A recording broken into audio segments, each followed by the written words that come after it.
Happy Tuesday morning to you right here on 710 KNUS. It is day 2 of the experiment set to go horribly wrong. It is the YouTube show, which I want to straighten my cap out here. It's almost like a mirror that I have in front of me to do this. George Brauchler with you. We have made a slight change, as you can see here. There are some buds in my ears. We'll continue to mess with those. I think there was enough consternation that I only wore the one over the ear thing over one ear that it was a distraction for people, which is interesting. But we're going to try this and see if this looks any bit better. I don't like it because it makes my head look as big as it really is. If you're on the YouTube channel, you're getting to enjoy this thing live and really visually in person as much as we can do. Go to YouTube and search for 710 Salem, Brauchler, KNUS. Any variation of those words ought to get you here. Like it, subscribe to it, shoot it to your buds, shoot it to your social media list, your email list, and say, this thing right here is a dumpster fire. It will bring down an entire radio station. That's the kind of viral attention that Billy and I are looking for. Now, we're each wearing, I don't know how long we can keep this up, Billy. I have a hat collection, but it's not like an endless hat collection. Yeah, mine either. At some point here within the next, I'm just going off my head, I can probably go 2 months. I think I can go 2 months. Yeah, maybe. I don't think I've probably got 3 weeks in me. And, I think that's about it. And when I say 2 months, I'm thinking 5 hats a day. Maybe it's more like a month and a half. But then I've also got the winter hats. I thought about putting on a winter hat because today, of course, is Snowmageddon, or at least that's how it's been reported. Yeah. I could go that direction. That's a little bit awkwarder. That one's a little more difficult. The beanies, winter beanies, it's more difficult for me because, well, you've known me long enough. Let's just say my choice of winter beanies is interesting. No, I actually, I do have a winter hat that is a big orange fish that looks like it is eating the top of your head. Now listen, you say that, and everybody's like, I need you to wear that hat. It looks like the fish has its mouth on the top of you, and its head comes over the top. I also have one that's a jester's hat that has bells on it. Again, I know. Have to see those hats. I'm far more pedestrian when it comes to my hat selection than something like that. I have one of those things you can pull down over your entire face, but it condom? Is no, it's a well, I guess if you work hard enough. I don't know, a hat condom. Maybe I guess. I mean, it takes some time. Is it like the ski mask kind of a thing? Yeah, the ski mask thing. I've got one of those, but it is professional wrestler Rey Mysterio's mask. So it's a professional wrestler mask. You have just thrown down the gauntlet here. There's 3 of those. I don't have anything that awesome. Oh, they are ridiculous. So yeah. Listen, Billy, tell us about your hat today. What do we have going on? Oh, this is an old school one. This is we are jumping back in the Wayback Machine here. This is X-Men. Then this particular hat, though, was a promotional release for the very first X-Men movie they did probably about 18 years ago. This was released with it, and I have a match of a shirt at home that is, it says Xavier's School for Gifted Youngsters. It's the gym shirts they wear inside the movie. So it's not like it's that unique, but it was a promotional thing that was done, that was sent out. And so everybody in the radio station knew that I was an X-Men fan. So when it showed up, I got the X-Men hat and the X-Men shirt, which was kind of cool. So yeah, this is one of my favorites, although got a little bit of a problem with it. It's a touch big because it's one of the first, like you can't adjust the size of that. No, well, here's the problem. The size of my hair. That's really what it is. Yeah, I used to have a lot of hair. Now, not so much. Now, not at all. I do not have a lot of hair now, and I used to have a lot of hair. And so what this used to fit on top of was larger, and now it's a little loose. So I'm just saying that when I had more hair, it was tighter, and I haven't worn it in a long time, and so I yanked it out today because I did a hat inventory for you people. Nice. I did an inventory yesterday to figure out how long we can keep this going. And so I looked at this and I'm like, hey, let's break up this one. I probably haven't worn this in at least 4 or 5 years. So this is a special hat just for you today. That's impressive. And Billy, that was back when you were rocking the Fletch-like afro. Yes. You know what I mean? Like it was 5'8". It was actually more like it was the skullet, where you'd have it real short on the top and then you'd have a real long fur in the back. God. Yeah. Yeah. That's what it was. This hat right here. Yeah, what do you got? And it's concerning. It used to be black. It's black and gold. Really? That A is not for Arapaho. A lot of folks in the area think that. It is for Army. Back when my oldest son, Trey, was 5, Dad was asked to go give a lecture out at West Point. And so I brought him with me to try to get him, of course, indoctrinated. Oh, yeah. Absolutely. And then we went into the big city afterwards and all that. But I picked up this hat and I have worn the hell out of it. I mean, it's got stains on it that I think that's got to be like sweat. Yeah, hopefully. Or I think it's my Or it's- DNA. yeah, I don't so- think yeah, it's anyone else's. I don't think so. It would be awkward. It's definitely something that has leaked off your body. Well, or out of. Yeah. Yes. I've washed it a couple times, and now Oh, yeah. it fits great. Yeah. But it is not black anymore. I Yeah. bought another one when I was out there about 3 or 4 years ago. I came back for a repeat appearance at West Point. Bought another hat. They don't have one exactly like it. The other one was just a different material. It just didn't feel as awesome. And I don't have the hair issue, knock on wood. Other than that, it continues to want to go Anderson Cooper on me in terms of the color. Mine just is vacating. That's it's just a problem. I don't. It's not. No knock on Anderson Cooper, honest to God, but I don't get up in the morning and think, can I look like Anderson? Yeah. But I'm going to bring glasses in one of these days, and we'll get people to say. We should. I did find one hat that I will not be able to wear, and I'm kind of disappointed in it because it's one that I'd worn for a long time, but it was kind of, I used it a lot out in the yard, and then the front of it's white, and now it's kind of a yellowish color, so it's not for sharing. Somebody texted in here, add to your hat wardrobe, get them from your advertisers for product placement.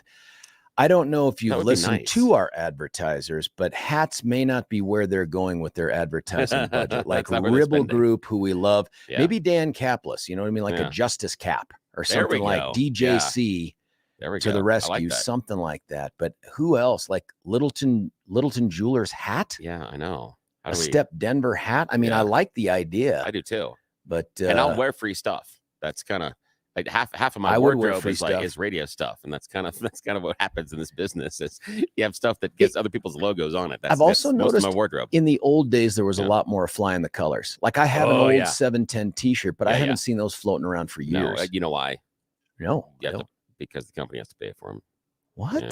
People pay for things? Well, no. See, the company does. Like America. Well, the company pays for them, and they used to give them out to us a lot. In fact, I have a great story. When I was working for another radio station house here in town, I get into the elevator with one of the sales managers, and he looks at the jacket I'm wearing. He's like, "Hey, that's a competitor radio station jacket." I'm like, "Yes, sir, it is. Why are you wearing that?" I went, "Well, I used to work there, and they gave me the free jacket. You give me a free jacket, I'll wear your free jacket." And 4 days later, I had a free jacket at my desk. Oh, let's try that. I'm not going to wear pants until they give me special KNUS pants. Just to fight off the. Yes. Anyway, someone texted in here. So the reason to watch on YouTube is just to see your hats. And my response was, that's a big part of it. That is, you have to understand, this is not necessarily the best marketing decision we've made. Yeah, listen, this is two radio guys, one barely, floundering around on a new medium. Yeah. I mean, at some point, you're going to start to hear questions like, does that look like a rash? Yeah, and we will have really converted this into like Dr. Oz radio or something like that. Is this the way it's spreading? I mean, that's basically it. Here's a weather grievance Tuesday. Not a single snowflake in Greeley when we were supposed to have 2 inches last night and another 2 today. My weather app shows current conditions as snowing and then a bunch of emojis that look like homicide. Excellent. I don't know. And of course, for the 7-day forecast. Forecast. It's a forecast. It is a forecast around here. From our friends at Channel 7. They say today is going to be snow and colder at 32 degrees. That's consistent with what they put out. And here's what I've decided, Billy, that someone at Channel 7, I love it when we make decisions, may be listening to us. And they may be thinking, we better be consistent because those bastards at 710 are going to pile drive us. Yeah, we are holding them accountable. So they've made very, very few changes over the past couple days. You know, they like on December the 9th, they said that Monday would be 50 degrees. They didn't really change much from that. They went up to 52. They said today would be 30 and then 25 and 27. They've now adjusted that up quite a bit. So Wednesday, just on December the 9th, they said that Wednesday was going to be 25 degrees. Fast forward till today, which is just a few days later, it's going to be 38 degrees. That's 13 degrees more. Now, I realize the Celsius guy out there hates this, but 13 of 25, you're talking about a 50% adjustment upwards on the Fahrenheit scale. That's just unacceptable. That kind of quality control, you either have to be in government or teaching. Exactly. It's just, I want that job. I just want to I'm mostly right. That's right. I need that. I'm telling you, and somebody, another friend of the show, texted in yesterday a link to a guy who is like an accountant, but he's like an amateur weather guy. And apparently more accurate day in and day out than the quote unquote meteorologists. Oh, wow. So I'm going to try to track this guy down, see if I can't get him on. And this will be the challenge. You stump the weather guy. And of course, if you are a weather person and you want to explain to us why it's okay to be off by nearly 50% or more, please give us a call, 303-696-1971.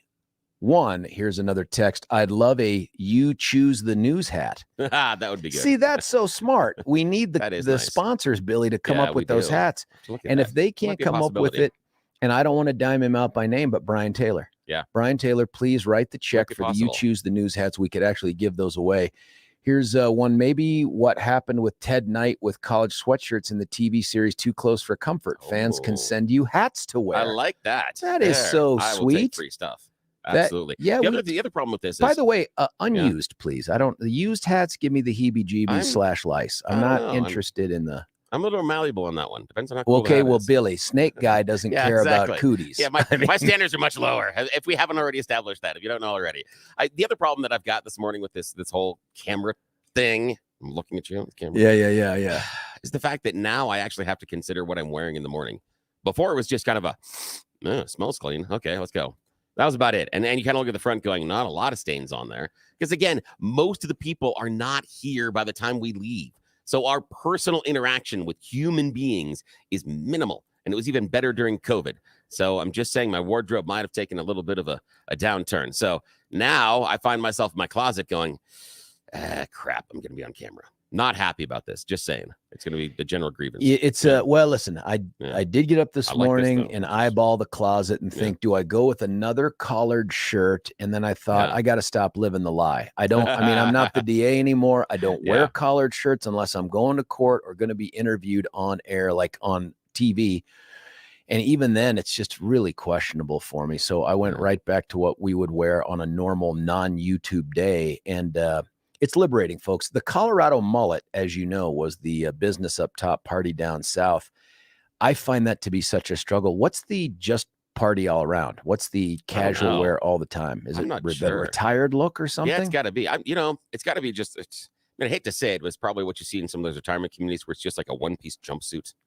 It has a zipper that starts somewhere around your knee and goes all the way up. I want one of those as well, despite the fact that I think I drive more than any person I know that doesn't have a CDL. Yeah, it's ridiculous. I think everywhere I go, people just presume I'm either independently wealthy, I'm unemployed, I'm retired, or I'm looking to commit a crime, because I'm never dressed in anything other than just a sweatshirt and some sweatpants. Oh, that's fantastic. I don't know if it is. I wonder, I think my own kids have taken to thinking like my son yesterday, Graham, driving him all over the planet Earth to get from piano to wrestling to blah, blah, blah, blah, blah.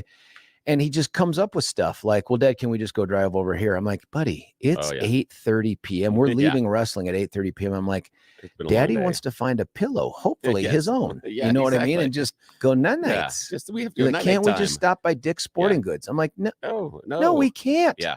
My favorite is when my daughters were driving, like, oh, can we just stop by the store? We need some makeup. I got to get one thing. Liars. It's never and one you could thing. Offer them your own. It's always 4, 5, 6, 7 things. I'm not sure. Recently, a trip for one thing into Walgreens turned into $75 and a bag. And I do not know how that happened. So I tell you. It's the way of the world. I find the same problem when I go to Sam's Club or Costco. I think I'm going there for 1 or 2 large items. Like I need the 1,000-pack of toilet tissue or something, Armageddon-sized toilet tissue. 2-gallon jar of potato and I butter. end up eyeballing one of their seasonal offerings, and all of a sudden I leave with the skis that say Merry Christmas on them that light up, because you know what, it was only like $24. And I'm like, and it was 80% off. Right. And I'm driving home and I'm like, what was I doing? Why don't I do this? Is there some signal they're putting out in the actual store where it's just like buy? Now again, according to our friends at Consumer Reports, Costco does deliver to you the largest discount item over item. If you're looking at where you can find the largest as a total discount on your total shopping experience, it is Costco, according to the geeks at Consumer Reports. Yeah, I just got the new magazine, so I was reading that the other day. Thank you for telling me that. I also wonder how many people out there like me find themselves clothes shopping at Costco or Oh, yeah. Sam's because I'm a pretty simple guy, but they also have like the license stuff, the NCAA stuff.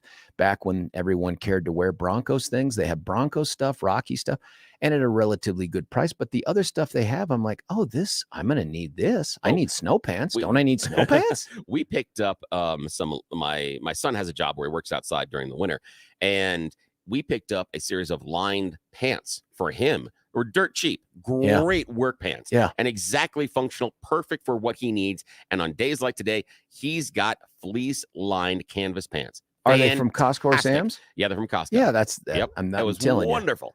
Yeah, I have well, one, now maybe we have to care because you and I could show up in Costco wear on the radio before. No one would care. Now people are going to eyeball this and say, is that a Costco sweatshirt? They're going to look down on us. Can I let you know a secret? Yes. Just okay. This is.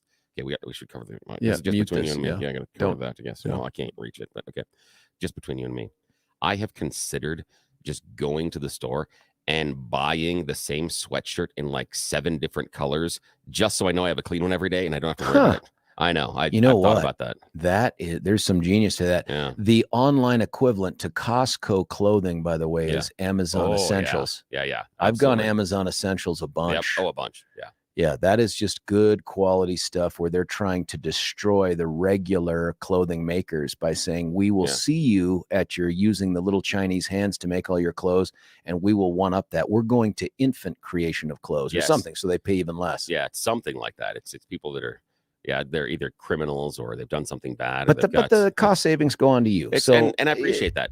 And I'm okay with that. I mean, listen, you can't make your body any better than it is. Apparently, there are people that work out. And I've kind of given up on it. So, right. Yeah. Well, at our age. Yeah, exactly. What's left to do that? More texters in here. Someone says, nothing in Erie either. Oh, really? We need to hold the media urologist accountable. And I like that. That's a nice job. Yeah, sadly whack their PP. Yeah, the thing is, I think it's interesting that there's nothing in Erie because that was supposed to be in the Plain of Doom. Okay, now listen to this one. Movie theaters pump in popcorn smell. Candy is at kids' eye level in the stores. Yes, absolutely. It is psychological to sell you crap. Now, I don't know about the kids' eye level thing because if you had the counter higher, you couldn't see the person on the other side. But the popcorn thing is real. Well, here's the thing is, okay, I'm such a dork. No, I'm such a nerd. I am such a nerd that one of the things I enjoy the most is grocery shopping because the grocery store is a vast social marketing experiment, and I am fascinated by it. I am intrigued by the placement of products, how things are stacked, sizes, how designs are made on the boxes, is cost how colors go. I realize you're rich. Not necessarily. I mean, I do. I'm very, very, very good at shopping based on cost. It's a game for me. It's for me, it's a challenge. Okay. The store has some stuff on sale, some stuff not on sale. Can I find the stuff on sale that's going to fulfill the menu that I have planned for the week? That is a game, but I appreciate the end caps. I appreciate the marketing. I appreciate the new products. And I watch the idea that absolutely the candy and the sugar cereals are all set at eye level for children. The healthier stuff is always set above. And the companies pay look up for healthy stuff. Yeah, and companies pay for placement on those shelves. The other thing is, remember how every few months you walk back into your grocery store and they've moved stuff around on the shelves, and you're like, "Hey, where did the post Raisin Bran was right here, and it's now over here, and why do I can't find this?" And you know how they do that? You know why they do that? Fun? No, they do that so you are forced to browse through different products. Because you're used to looking at a certain space, a certain area on the shelf for your specific product, it forces you to browse more products, and you might make a different choice. But it's fascinating. I shop all the time. I'm in the grocery store 2 or 3 times a week. It's very European and not on purpose. And Europeans typically buy food for like the day and the next day, so they're constantly going. But for me, every time I go in there, it's whatever the opposite of Groundhog Day is. Like, really? I can't remember which damn aisle anything is in. I probably walk 10 miles. I don't know. Like, I have a good sense that the fruits are near the vegetables. That part's easy, right? It's the other stuff. Like, why aren't these breakfast bars with the other breakfast things? Oh, that's because they've classified them as healthy. And so they're in a different part of the store or something like that. Well, see, that's why people tend to go to the same neighborhood grocery store you always shop in. Even if you're driving somewhere else and it's outside of your way, you will wait to go home and go to your neighborhood grocery store because all grocery stores are set out differently. So you get more lost in a different grocery store. But again, I'm an absolute nerd. I will make my shopping list. Again, I go off a menu that I design every week. Yeah. And my shopping list, depending on which store I'm going to go to, because we have conveniently, thank you very much, Safeway and Kroger. You have built stores catty corner across the street from each other. Literally, it's just driving across the street to get to one. Well, they're about to be owned by the same company. So I don't care. You guys have Uncle all Phil the sales you want else. because I take the little things that show up on a Wednesday in the mailbox, and I go ahead and I look at what's going to be on sale. I will go back and forth between both stores. Don't care. You put them across the street from each other. Takes me no extra time. Thank you. But I how much appreciate savings that. do you get for that? I mean, it's not Quite like milk is $40 in one and $5 in the other. Depends on what you're shopping for and how and what you're doing with the, okay, here's the thing. I've got a family right now. We've got a family of 6 that I'm feeding. I can knock out groceries for $260 a week. Huh, if that's not impressive. Less. If not less. This also answers the age-old question: why did Billy cross the road to get to the cheaper eggs? I will even do this: is if I'm going to do my primary shopping at King Soopers, I will organize my shopping list based on how I progress to the store, starting in produce and going across the store. If I go to Safeway, I organize a shopping list differently, again, starting in produce and then working my way across the store. You have taken so many life lessons. The stuff you talk about off air too, that you and your wife have figured out how to beat the system on all these other things. And I'm like, why haven't I put any brain wattage into this? The other takeaway from your description of how stores sell their things are they're discriminating against dwarves. I don't know if that's the right term, little people, because they're putting all the healthy foods way up high. Oh, absolutely. And maybe that's the reason they're not taller. Yeah, it could be because they're not fed properly. Generationally, they're not permitted to have any of the healthy foods. I have a couple of what I'll call near dwarves in my family. Let's just say that the females in my family are not very tall. And so they are, sub 5'3". So reaching the top shelf is kind of a challenge in our house. Is just based on Middle Earth. Is a near dwarf an elf? Is that an elf? No, not at all. No, elves are much taller. Elves are taller and thinner. Yeah, you'd have to be. You have to be like a semi-hobbit. You have to be like a human hobbit. Yeah, creation, which some people say I am already. Yeah, so which I appreciate. By the way, so folks, it's. I don't know if you know this. Our conversation has ranged over about 30 different topics. People texting in on a bunch of them. Minutes. Here's one: wear clothing with insulting statements. I ask, such as the answer was, "Happiness is dead, Californians." That just seems too aggressive. Too aggressive. Remember the good old days where every Target had the exact same layout. Yep, there was that. Oh, that was so good. Would you wear a cat turd hat? Well, okay. I need some clarification. I think is it a hat that just says cat turd? Yeah, I think is it a hat made of cat turds, or does it look like a cat turd? Because there are all sorts of options. I'll only B, I'll reject. If it's made of cat turds, hard pass. Yeah, but it says has the silhouette of cat turd. Oh, heck yeah, absolutely. Yeah, that's it. I do that in a second. I bet you $1. Billy's a super coupon guy. I'm not in the realm of super couponing. Okay, now that surprises me because you guys beat the system. Yeah, but I'm very targeted based on the coupons. I'm not the person that'll go in there and have like 7 coupons and buy like 16 things of marinara sauce. But if things are buy one, get one, or I have a coupon for 2 and I can double it up with an existing discount they already have, absolutely. I do not have a separate pantry for all of my hoarded stuff that I did during my super couponing. I don't have that. But am I targeted like what they do? Absolutely. In fact, many times I will base my menu for the week on what meat is on sale at either King Soopers or Safeway. Billy likes cheap meat. Yeah. It sounds like you will bolo bogo, which is be on the lookout for a buy one, get one. Yeah. I will crush those. Yeah. And there are some ways you can do that, especially, and it's cereals. That's an interesting conversation because it's cereals. They will have different times of the month in which different cereals will be on sale. And you got to know when those are coming up and you do that. You also, hold on. You don't go to the store manager and say, hey, is it that time of the month? No, because that's not the way you phrase it is but problematic. There's also, you can tell, if you really want to get nerdy, and I'm not going to do this stuff, but I've got a list at home that you can tell when the bread was delivered if you look at the color of the tag that's on the bottom of the bag. Yeah. Billy, see, this The is the tags are kind of different color based my on days God. they're delivered. So I've got a list at home that tells me which, the that I amount use. of information that just comes out of you, that about 75% of it is legit. Take it to the bank. The other Well, the other 25% part is perverse things where I'm like, why do you The other want to thing is, know that? Here's the thing. Most of this stuff is day-to-day useless. And it's stuck in The here. bread thing seems, But it's things like, I'm not this super investment guy. I don't find I'm not solving cancer. I can figure out how to play the game with the coupons at the grocery store. Somebody just it's texted worthless. in. They have a question. My knowledge Billy. is worthless. Texter says Yeah. red tag is what day? Oh, I'm gonna have to look at the list because we'll get back to you on that. I have a list, and what I do is I always check it before I go shopping, and so I will have that for you. I will check the list. I think it's on my phone. I'll have to check that. Folks, somehow we have disappeared half an hour of a show without ever getting to what we plan to do in the first segment. For those of you that are regular listeners, you will call that SOP. For us, it's just, I don't know how we recover after this, Billy. I put a lot of the pressure on you. Here's what we're going to do. That was your first mistake. We're going to cut away for a break. When we come back, we're going to get to the best loved, most produced, honestly, the most nutritional. It's if it were in a grocery store, according to Alexa, it would be on the periphery of the store because that's where all the healthy stuff is. Or the stuff they're just saying, no, we don't really sell that. Or it's like clearance. You know what I mean? Like Like the dented can section. Like when you get to the meat aisle and there's the package with the yellow red get your attention tag that says must sell by right now. Yeah, right now. by noon. Yes. Must sell by noon. And you're like, when do I have to cook it? They're like, oh, you have weeks. Don't worry. Spoilage imminent. Yeah. Leave it on the counter. Exactly. Not a big Don't deal. worry. Just get it out of here. Yeah. When we come don't back, wanna be of course, responsible. the Thorpe report, and you choose the news. Stick around. It's George Brauchler on the George Show, 710 KNUS.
Well, the boys are back in town and on air right here at 710 KNUS. George Brauchler with you for the George Show. You're really not, as a matter of thumb, supposed to talk about corporate business on air. So let me begin by saying I'm about to talk about corporate business on air. I've just been informed that, at least for the moment, we should not be dressing this casually. So tomorrow I won't be here, but when I return, I will make a concerted effort to dress up and wear prettier clothes. Now, I haven't been told, by the way, that I can't wear a business smart sundress or something like that. And I know in this day and age that makes us a little more contemporary. I could end up doing that. Billy, I wonder if that applies to you too. Well, here's the thing is, are you going for a halter? Well, it's a little embarrassing, the midriff, because ever since I had to take the belly button ring out, it just kind of doesn't look as good. And Billy, here's the problem. Yeah. No, I just hold on. No, I'm good now. It's okay. It's okay. all right. Here's the thing. What I'm thinking is I'm going to help you out. As a producer, awesome. This is kind of my job. What I'm going to do is I'm going to lower the bar. I'm going to start dressing worse. So as long as you look better than me, as long as I'm the one that is violating the rules, you're fine. See, I think that's what we can do here. This was my approach when I was the DA to HR. Exactly. Yep, exactly. You know what I mean? Like, I could say almost anything because the HR director would go way in underneath me. And it would be so horrible and so distracting. People would forget about my office moment. I did have to go on the phone here. I did look up the list. I didn't have it in front of me. I looked up the list to make sure I had it. I store it in my pictures for when I can go shopping. The color of the tags on the bread tells you the different day the bread was baked. So if it's baked on Monday, it's a blue tag. Green tags are Tuesday. The red tag, the texter was asking about, was Thursday. White is Friday. Yellow is Saturday. There usually are no new deliveries on a Wednesday, and they're not baked at that time. So if it's blue, Monday, green is Tuesday, red is Thursday, white is Friday, and yellow is Saturday. So I just, when I'm picking up the bread loaf, I just take a look at what color the tag is. So if you're buying a red tag today, that bread has been sitting on that shelf, or it was baked days ago. Yes. And that's why I do it. Because it takes me just a second, but I'm a dork if we haven't already established that. So I'm a complete nerd. I want us to invest in that conclusion every day with another fact that people can put to use.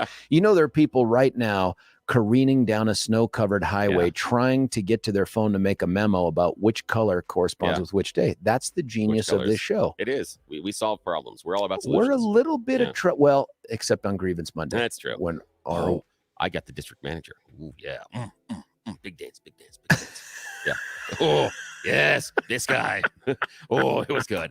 I called the district manager at Walgreens and had to. It was Small Greens. With Small Greens. Now we're going to be sued. I called Small Greens and got the district manager involved and said, hey, what about the fact that for several days, the Small Greens in Fort Collins, the pharmacy hasn't been open?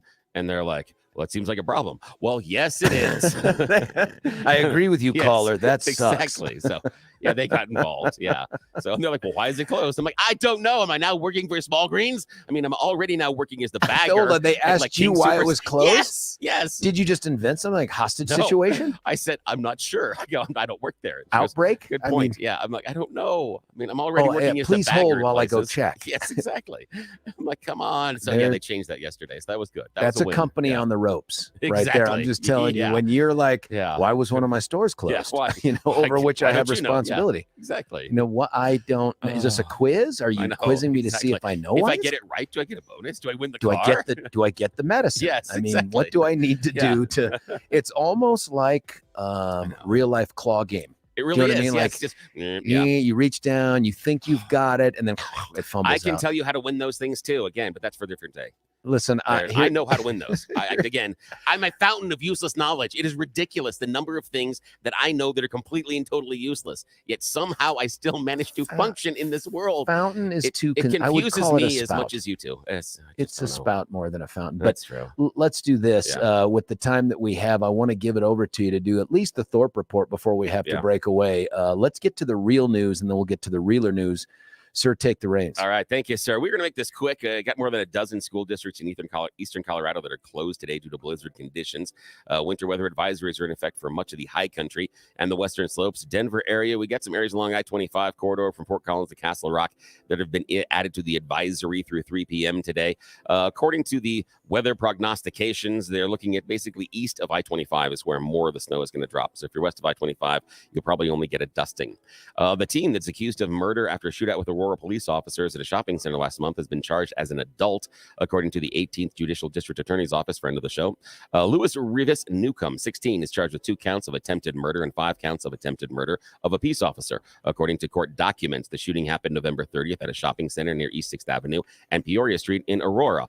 But guess what? Wait, there's more. No, what? Yes. According to the arrest affidavit that was released just yesterday, police also found evidence that this young 16-year-old was also near the scene of a homicide that happened on November 28th in the area of Sable Boulevard and Smith Road. So you're saying the guy in the stolen car that shot at the police officers might have been doing other crimes. Remember, People people steal cars to stay warm. That's right. They live in them. That's right. They don't do the bad stuff.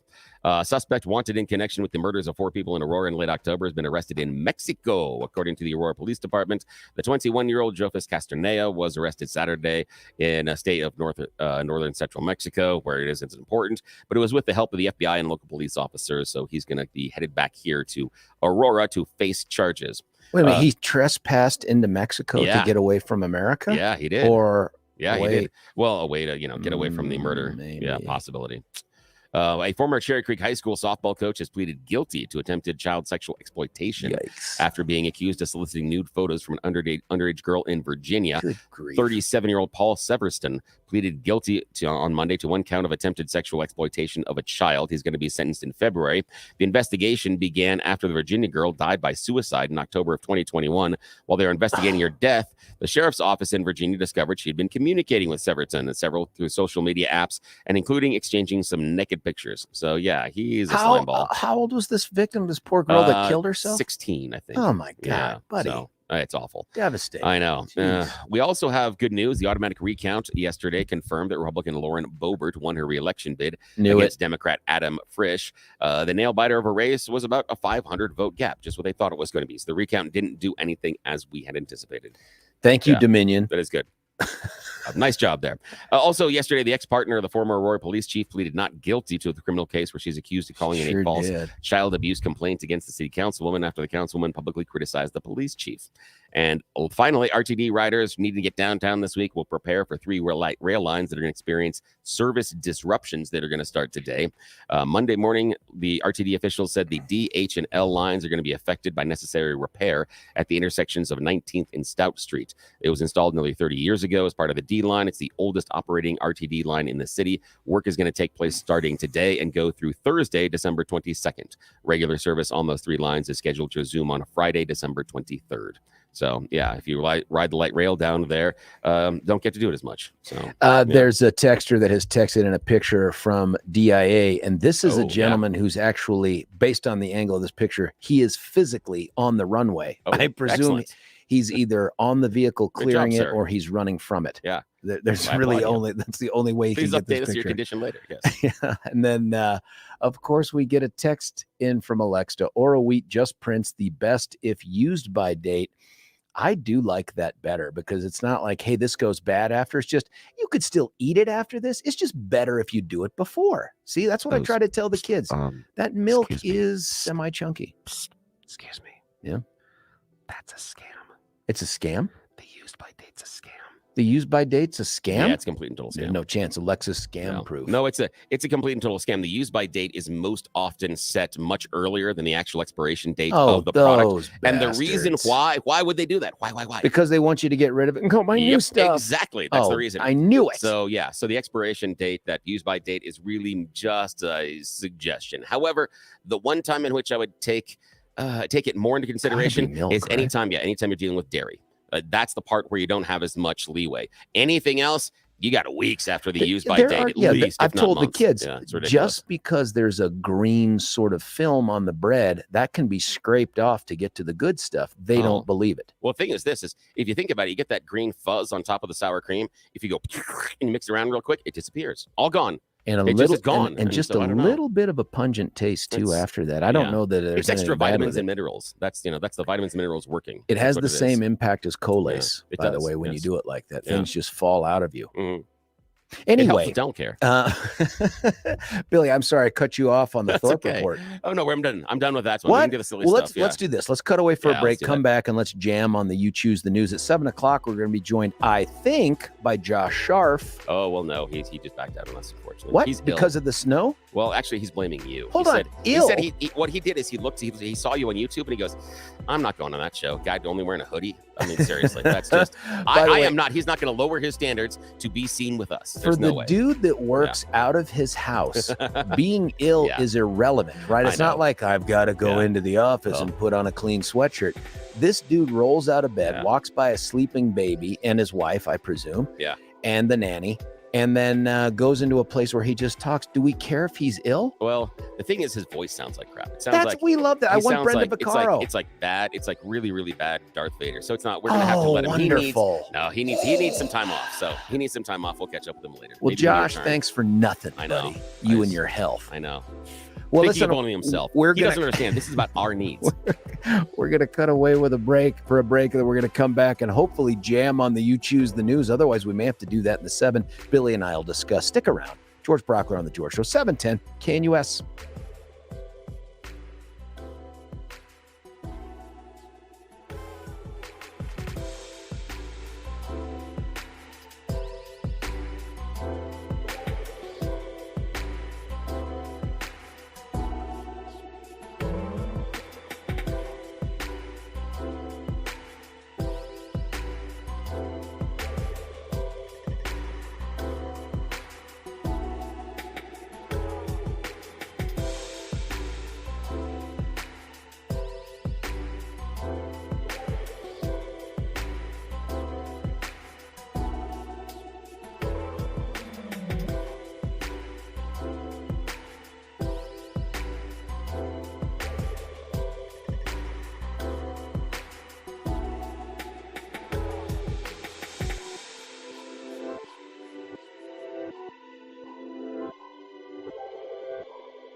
George Brauchler right back with you here at 710 KNUS. We are going to make a run at the best produced, awesomest part of the show called You Choose the News, Billy.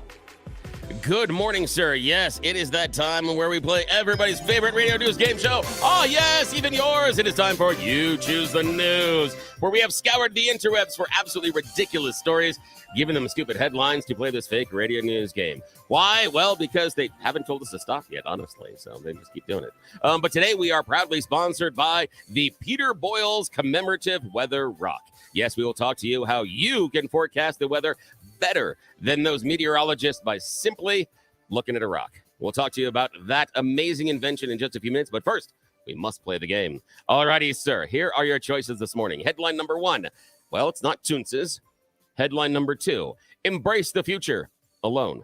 Headline number 3, man sorry for carpooling. Headline number 4, 2 words, butt stuff.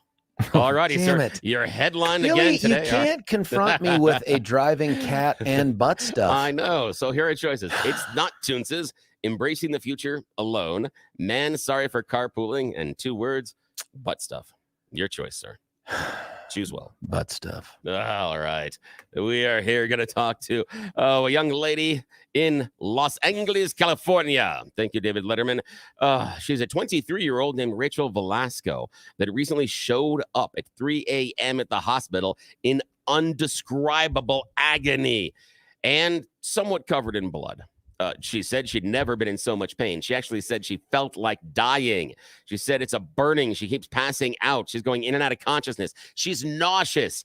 Why? Well, the online influencer had decided on a questionable cosmetic surgery procedure. Yes, she has fallen into the trance of the Brazilian butt lift. Dun, dun, dun. What? Yes, the Brazilian butt lift. Is that a hairless butt lift? Well, no, that's the other side of the equator. I know. So I guess it'd be the line of demarcation, not the equator. The equator would be this with the waist, and so it's across the international date line, other side. Okay. So the Brazilian butt lift is where they take fat out of the other parts of your body and then inject it into your rear end. Problem is, it can go wrong. In fact, complications from the surgery, according to the American Society of Plastic Surgeons, said that there are dozens upon dozens of people around the world that have died. In fact, it has the highest mortality rate of any cosmetic procedure. Putting your own fat into another part of your body? Yeah. Now, the thing is, this one young woman has about 11,000 Instagram followers, and she thought that she could even boost her followers on her OnlyFans account, where she markets her sexy pictures because of, having a larger posterior. The danger has been highlighted in recent years by some factors. Some people have been, showing up at hospitals with problems with Brazilian butt lifts. But problems are, how do you know who to trust? Like in Rachel's case, she had no idea that the license for her surgeon had been placed on probation by the California Medical Board in late 2020. And according to records that were reviewed by a news organization, the board said, quote, this doctor committed repeated negligent acts in her care and treatment of one or more patients. But, of course, this is America, so she was allowed to continue performing surgery on patients. Yeah. So, and also in Los Angeles, you're not required to disclose your probationary status if you're a doctor to your patients. So if you're in trouble, you don't have to tell them, I don't always do this right, which I think is a wonderful solution. Good job, guys. Buddy, here's where we've gone, Billy. We've left ourselves with a minute and a half to do Toonces the Driving Cat. Yeah. Or the other ones I can't remember off the top of my head. I feel like we've cheated ourselves out of the ability to appropriately finish this. So do we just take it's going to be a part 2? We've never done this before, cliffhanger. And I blame YouTube. Yeah, I did too. Because if we didn't get distracted, like I find myself staring into this camera wondering, why did they put that old guy on the dang radio? And I don't have a good answer for it. I don't either, honestly. And I keep looking, going, oof, boy, if I let things go. Yeah. If you let things go, what's going to go worse? I mean, that's what I'm asking myself right now is no personal hygiene. The things I put in my mouth are really largely inedible, but certainly not good for you. I don't know how we got here, Billy. And now here we are with only about a minute left before we're going to have to punch out for the hour. I got to call the kids to make sure that they got out of the house on time and they're headed to school. Yeah. And then we come back and then all of a sudden we're talking about driving cats. That's what we're going to have to do. Thank you, Josh Sharf. I know. Just, God, if he would have shown up, we could have stopped all the silliness. But no, it's his fault. So again, cards and letters. Josh Sharf, that's who you blame. Yeah, that's exactly right. And Texter, by the way, has said, tell Billy that the real Darth Vader, James Earl Jones, went to the University of Michigan. This person, who I know well, is a Michigan grad, and yet they still manage to speak in complete sentences, which is impressive. It's huge. It's one of those things where, like, they hold her out as an example of what might have been with a real educational program at the university. And probably have an entire dorm. She promises me too they will be accredited this year or next. And so we're counting on that for Big Blue. Listen, we have somehow figured out a way to burn through an hour of FCC approved time here. I'm certain Salem's going to pull the plug on YouTube before the next hour. Get in your looks while you can, but stick around anyway, at least on air. It's me, George Brauchler, on The George Show. You're listening to 710 KNUS. Want to take your favorite radio station wherever you go? Well, now there's an app for that. No matter where you are, stream your favorite shows. Tap the app to listen to podcasts. Talk back to your favorite local hosts. At the tone, leave a message. Call the show. Set your alarm. Enter contests and win prizes. All in the palm of your hand. Available now for iOS and Android devices in the App Store or Google Play. And best of all, it's free. Download today.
We're back right here on 710 KNUS. George Brauchler, the camera is live. If you have yet to check it out, what in the world are you waiting for? Hopefully you're not in front of food and you're trying to ingest it. But go out to YouTube and you're going to search for 710 KNUS, George Show, and you get to me. Now listen, a point of clarification here. Apparently, when I said yesterday that we were going to go all live and video-y for all the shows, that was true but premature. Right now, it's just... No one's ever said that to you before. no, and I've always disagreed. Yes, exactly. It was right on time. But I've been told that for right now, we're trying to sync this battleship with the George Show on YouTube.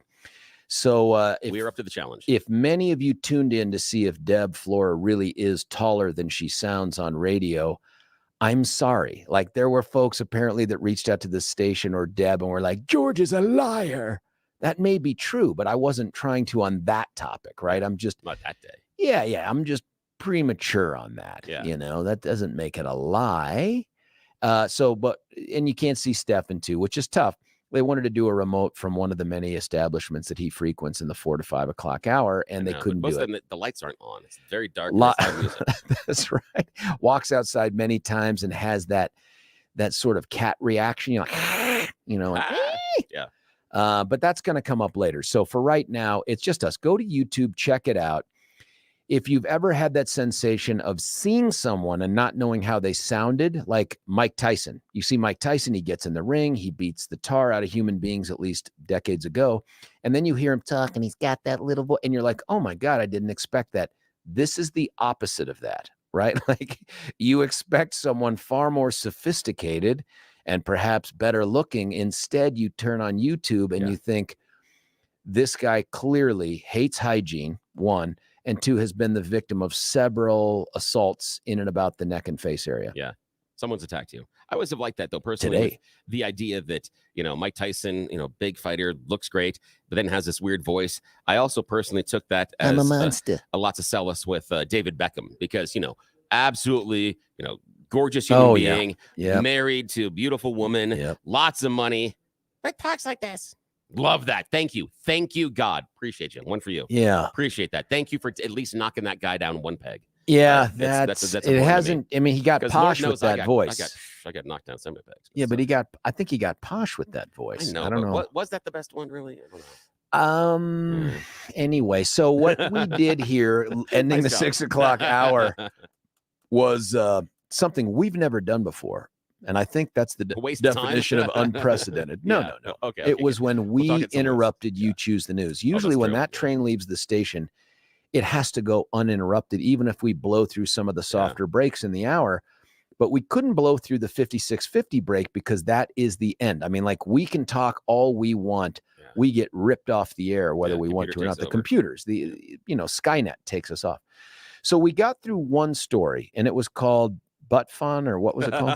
Butt Stuff. Butt Stuff, which so you have three. I guess now that I say it out loud, very different visuals. Right well, it could be the same thing though. Technically, it could be that close. It's just that close. Oh, what have we done to talk radio? Would you like your other headlines this morning, sir? I would, yes, please. Okay. Thank you. We're not going to do the sounder. We'll do that in a second here. And remember, we are proudly sponsored for this game by the Peter Boyle's Commemorative Weather Rock. We will operators are standing by. We'll tell you how to order yours today. Weather Rock is genius. Oh, it's great. Let's say, here's what we got.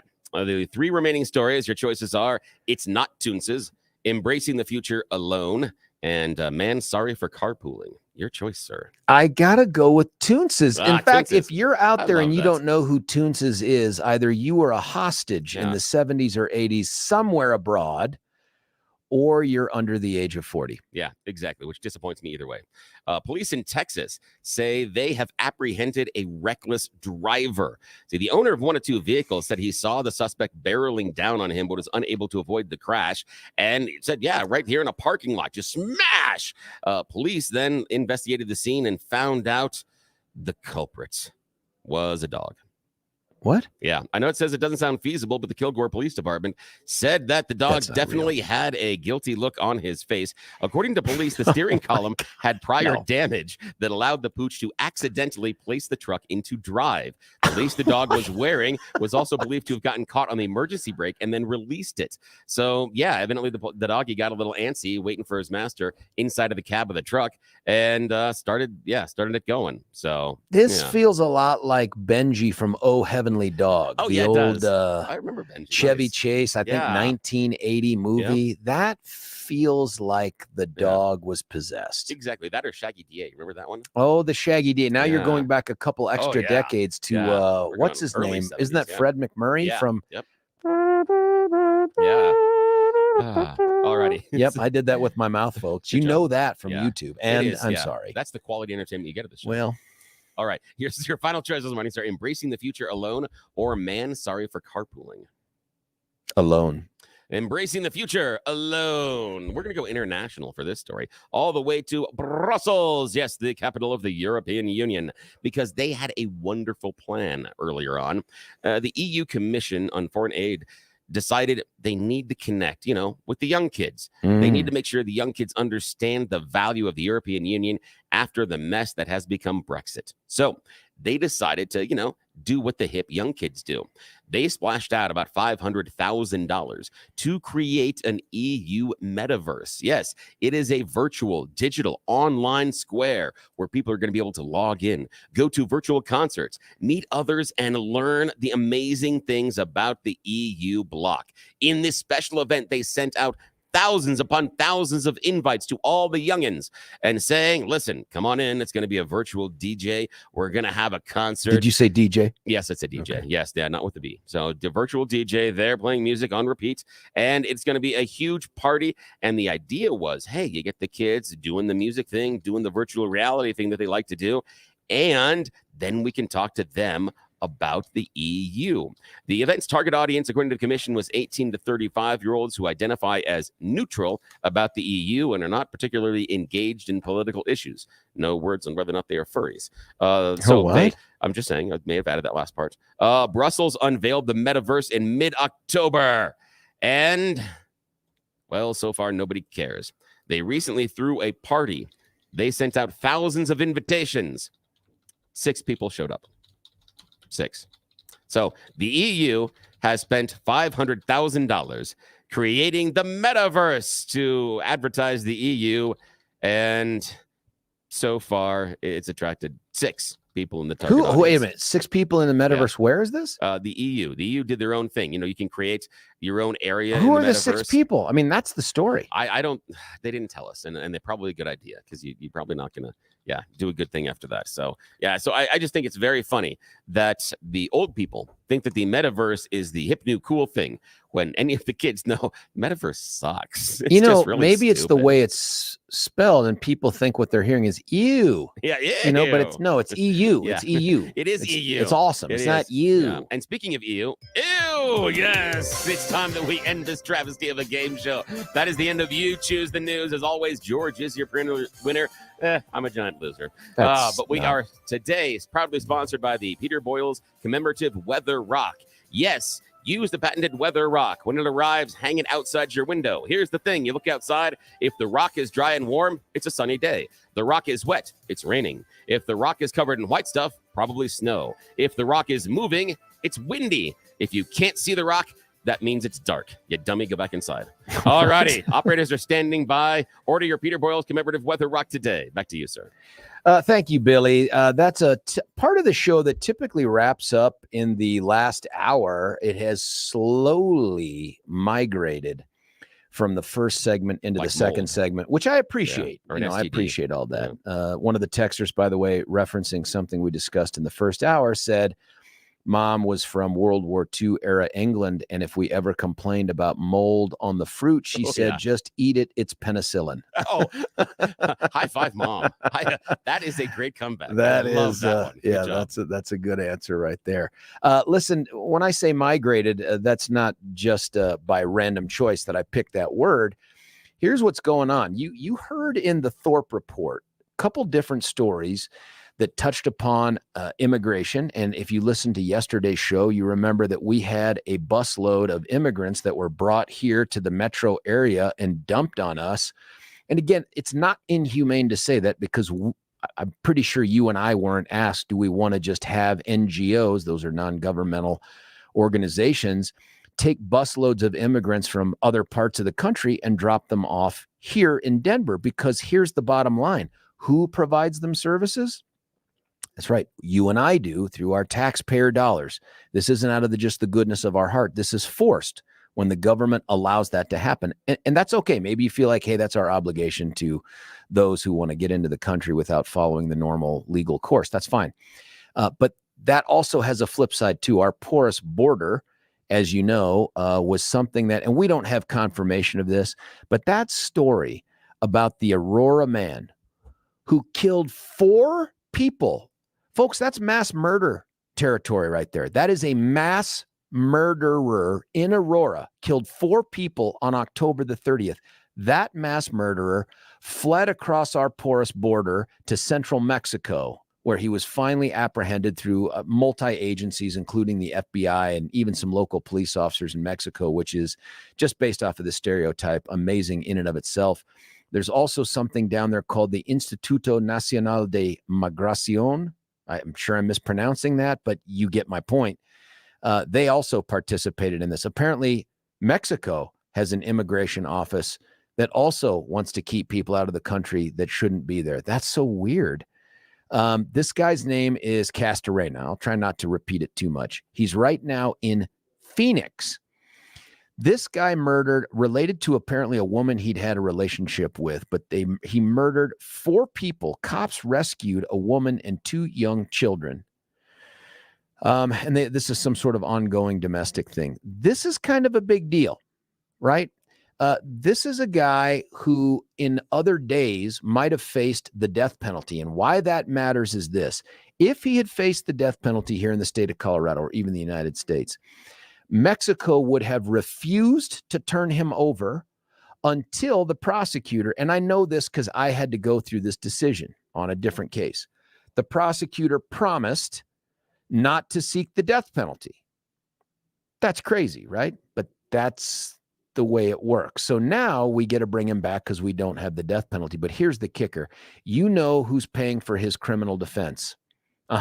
You and I are also going to pay for his criminal defense. Now, I don't know the answer to this, but I presume he's not a dual-headed citizen. I presume that he is a Mexican citizen who had been here wrongfully anyway. And I don't know that 100%, but my guess is that's the information that'll come out. Once again, the porous border turns out to be something that is an unfunded mandate on us. But wait, it develops into a more local story, not just about immigrants, though. This grows into a discussion of homeless as well. And again, more unfunded mandates, more tax dollars coming out of our pockets. Now, there's something that took place, and you should know I reached out to both a county commissioner and to the mayor of Aurora for this. There is a story in the Denver Gazette. This is what it's titled. Aurora mayor condemns transportation of the homeless to other cities. Now, Aurora mayor Mike Kaufman, friend of the show, a friend of mine. I've known this guy since both of us were running for office back when he ran for Congress in 2008, and I was unsuccessfully running for the Republican nomination for district attorney. He called out from the dais, I believed, Douglas County, because as it turns out, my county, Douglas County, has somewhat of a policy. I don't know if it's written or it's just practical, but where the sheriff will pick up folks who appear to be homeless. They've got like, I can't remember the percentage, some ridiculous percentage, like 1/3 of the jail or 1/4 of the jail are people who were previously homeless before they started committing crimes. And rather than just kick them back out onto the street to commit more crimes because they're homeless in Douglas, they say, we'll take you to a place where you can get services. Douglas County doesn't have a place for homeless men to go. So there are some seasonal shelter options for women and children, but none for men. So they load them up in the car and they take them to different places like Aurora. and they take them to the shelters there. Now, this has infuriated, that was a great pronunciation there, public school guy, the mayor, who says, man, that is inhumane. That is not what we do. We've got to come up with another solution. Now, apparently there's something being debated right now with the county commissioners. And if I can get any one of them, whether it's George Teal or Abe Layden, and I reached out to Laura Thomas, she apparently is at some CCI meeting. She can't come on. I want to get to the bottom of this because this to me is fascinating. This is another consequence. By the way, you don't think the homeless just happened in Douglas County, because I don't.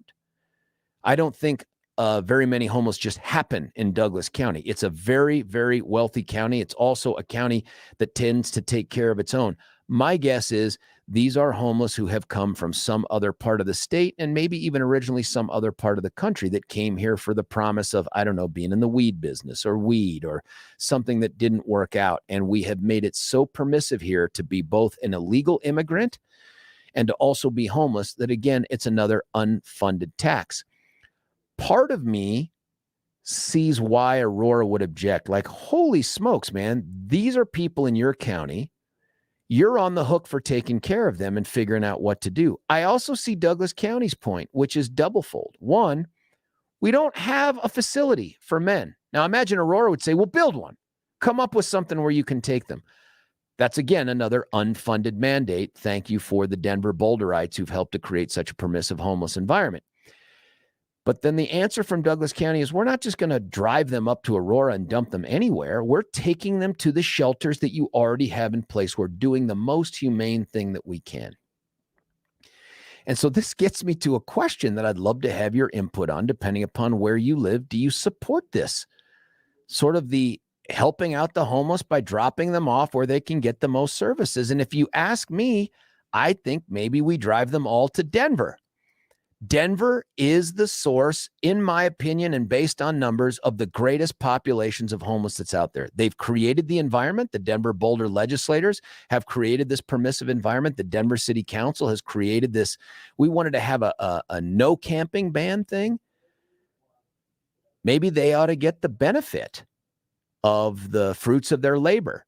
And so do you agree or disagree with this? I agree with it. I like the idea of saying, we'll take you to where the services are. And what I don't want to see us be cajoled or coerced in doing is having to now raise taxes on Douglas County citizens to try to come up with a way to take care of a problem that was exported to us to begin with. Something else I know from talking with Lone Tree law enforcement, and that includes Douglas County Sheriff's Office, that light rail that runs from Denver all the way down to Park Meadows and south of there down to Lincoln, that is a great deal for folks who are trying to figure out a way to get from whatever their community is down south up to Denver to do their day job where they less cars on the road. Maybe it's people going up to the Broncos game or Coors Field. I've done that with the kids. I'm a big fan. But it is also a vehicle for ne'er-do-wells, for criminals to come down to Park Meadows and commit crimes. That is a fact. It is also a vehicle for the homeless to come down and relocate to a place where there are less homeless for the moment, and they build their tiny little homeless camps very close to the RTD light rail station down there in Lone Tree.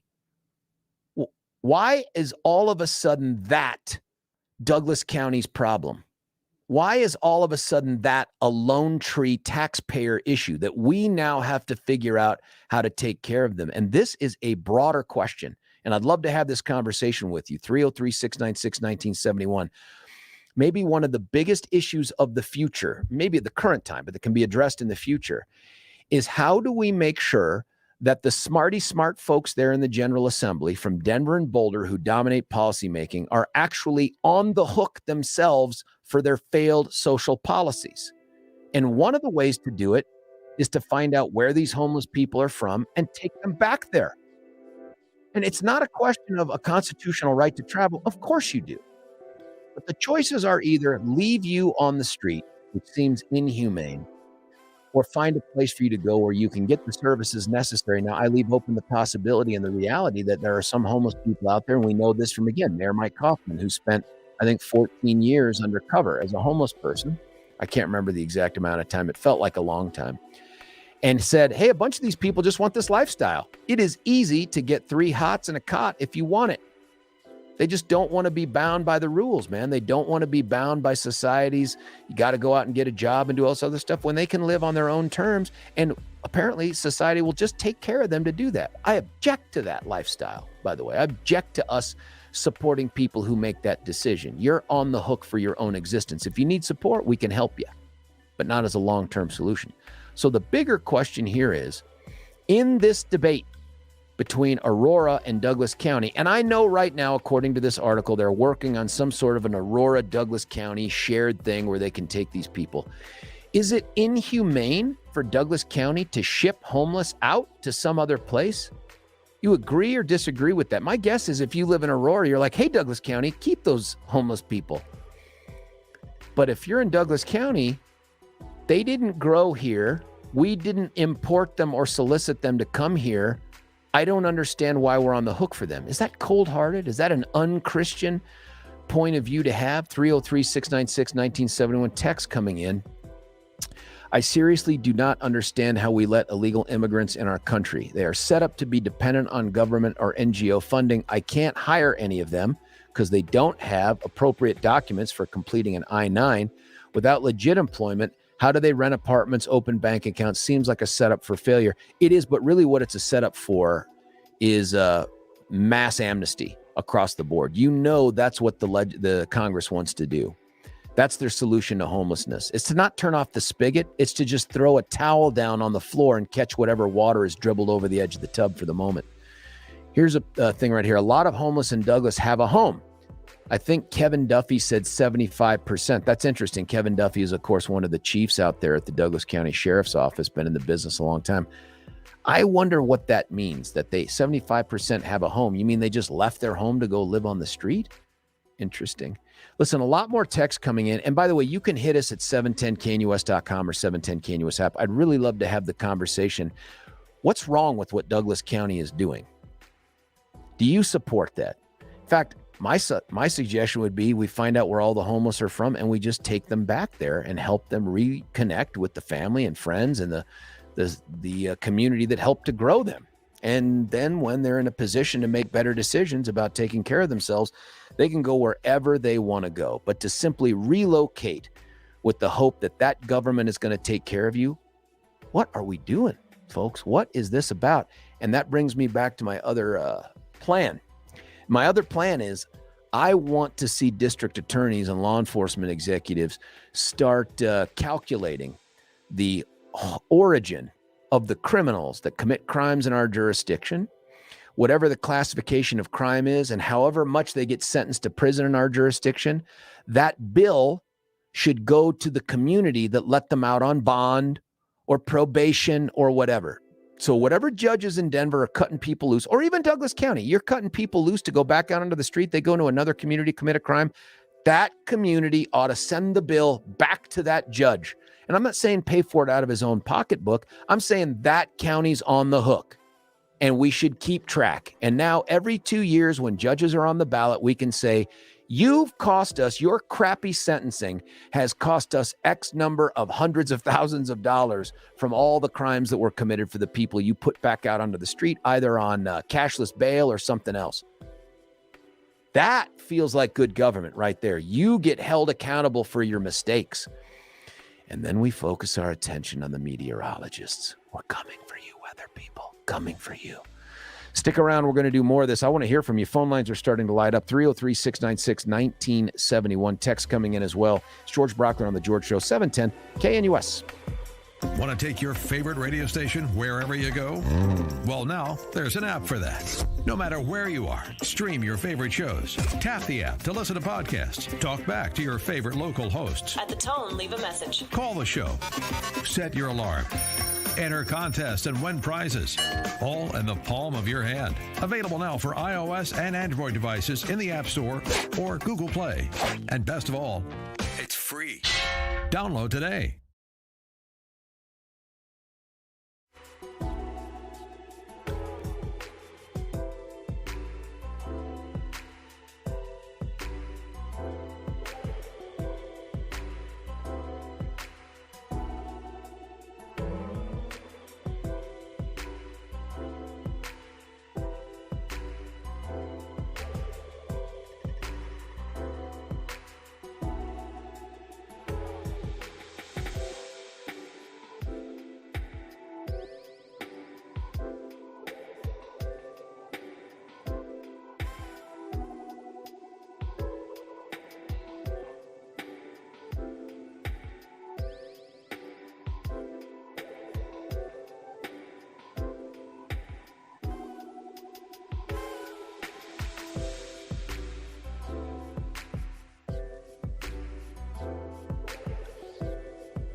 My life is still trying to get up that big hill.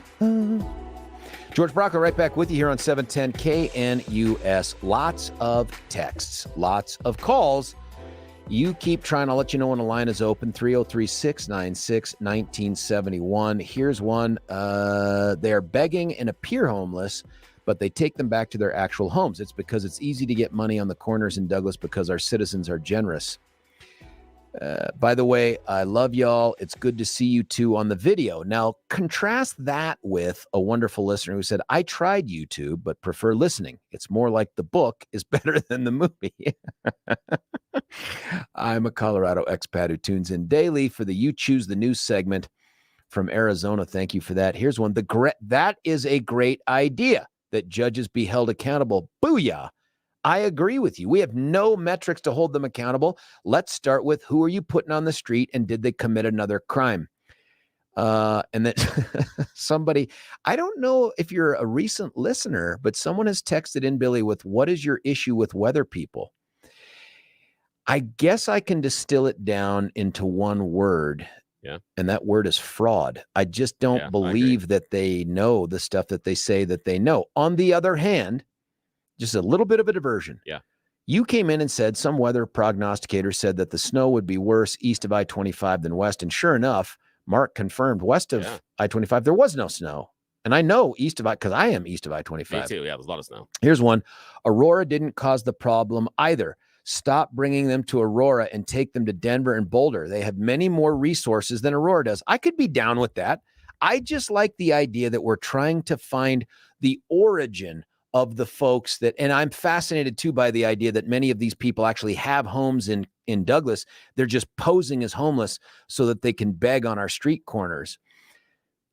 That is offensive to me on a lot of different levels. And I'm not sure what to do about that, because I don't think you can ban someone from panhandling. I don't think you can have a law that says no panhandling, but maybe we ought to do a better job of hardening the hearts of our people down in Douglas County and making them smarter consumers and saying, rather than give to these lazy people on the street corners, instead give the money to the shelters and the NGOs and the groups that can My dad actually years ago, or Step Denver for that matter. Yeah, Step Denver is a great solution for this because they do it right. My dad actually gave me a wonderful solution to this problem when I was younger, because I had to ride a taser.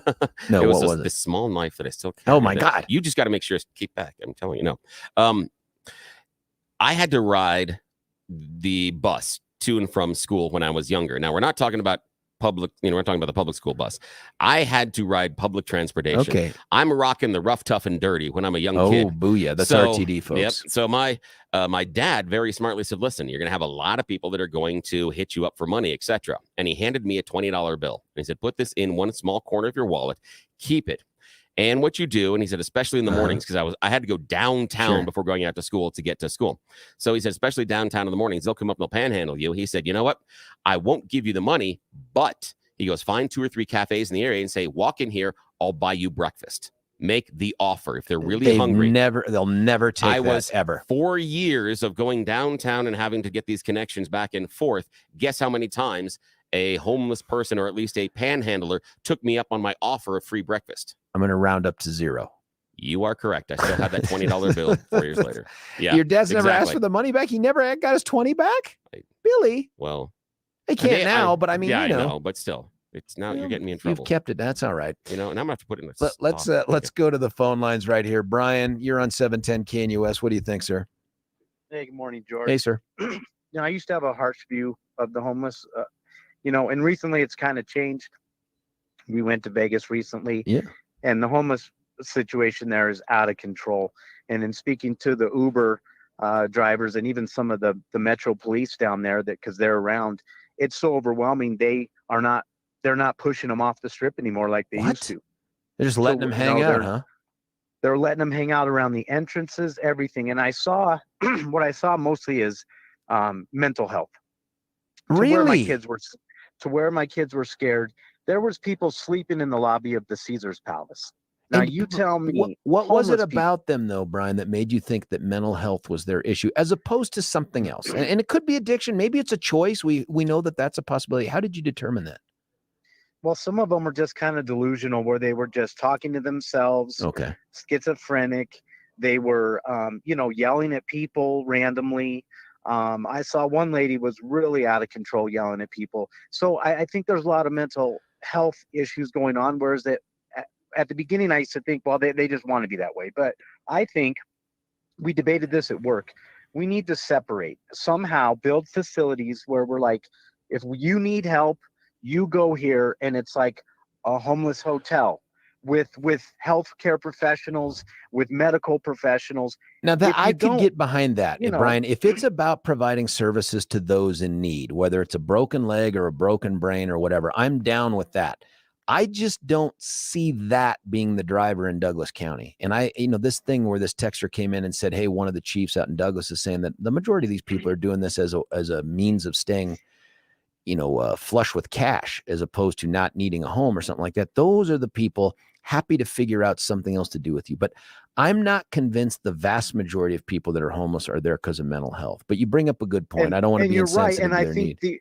the other part of it is you divide them into two groups. Like, we have to start dividing it. So if they want help, we have a facility, you go get help and whatever. If you don't want help, or you fall out of that program, then we got to have like a homeless prison. I mean, I hate to say it, but we got to have like a homeless prison. And we've got space. They're building stuff everywhere, all over the Brian, place. here's the issue for guys like us that are people. constitutional people is there's no constitutional requirement or no legal requirement that says you must have a home. Like, you and I don't have to make that decision if we don't want.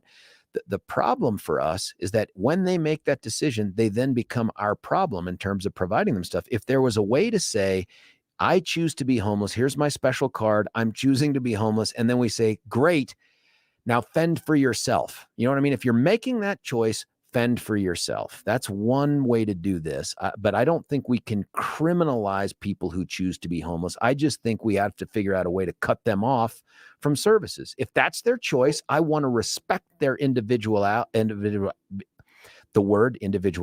their independence, but I don't think you and I should subsidize them. Well, is loitering a crime? Yes. Is drug paraphernalia a crime? Yes, Yes. So we have to have laws that you can't camp, you can't put a tent up here, and when they break that law, then that's a crime being committed. Like, we've got to start doing this. I don't even ride the Platte anymore on my bike. I'm scared to do that with my friend. We used to do that every Saturday. We are still paying for them if we do that, but I see your point too, that it's more of a deterrent also to lose their liberty. I think the problem here is you and I both know the folks in charge under the Gold Dome up there are working the opposite direction. They don't want people arrested for things like car theft, let alone drug paraphernalia, which they have decriminalized entirely, or loitering. Hey, would you do us a favor, Brian? I want to get to another call, but Billy asked me to put you on hold. Can we do that? Yeah, sure. I'm going to put you on hold. He'll talk to you after that. Hey, Brian's line will be open in a moment, but I want to get to Debbie's been on hold too. Debbie, 303-696-1971 is the number. Debbie, what do you think? Actually, I think I agree with Brian. I used to think a certain way. I'm not as harsh against them. I used to think that they were lazy, like what you said. Yeah. However, there's tons of them. If they got in a car accident, they get stuck on opiates, and they can be from Douglas County. They can be from any area. They could be. And then they can't get the medication that they wanted from the opiates because now they're addicted. And now they're on the streets, and they're from different areas. Not only are they from Denver. Go ahead. I'm sorry. I was going to say, Debbie, I agree that homeless aren't just from Denver. And I agree that when you say that there are addicted folks out there and that's the source of their homelessness, that's real. That's why we're such big supporters of Step Denver. That's why we did that whole remote show a week ago today out in Denver. I believe you and I agree with you. I'm not convinced that's the bulk of the problem. I think that there are folks, and you remember when Mayor Mike Kaufman went undercover as a homeless guy for several decades or whatever, however long it was. Do you remember that? And we had him on air, and he did this with the newspapers too. He said, yeah, there's definitely some mentally ill folks there, but for some, this is just the lifestyle they choose.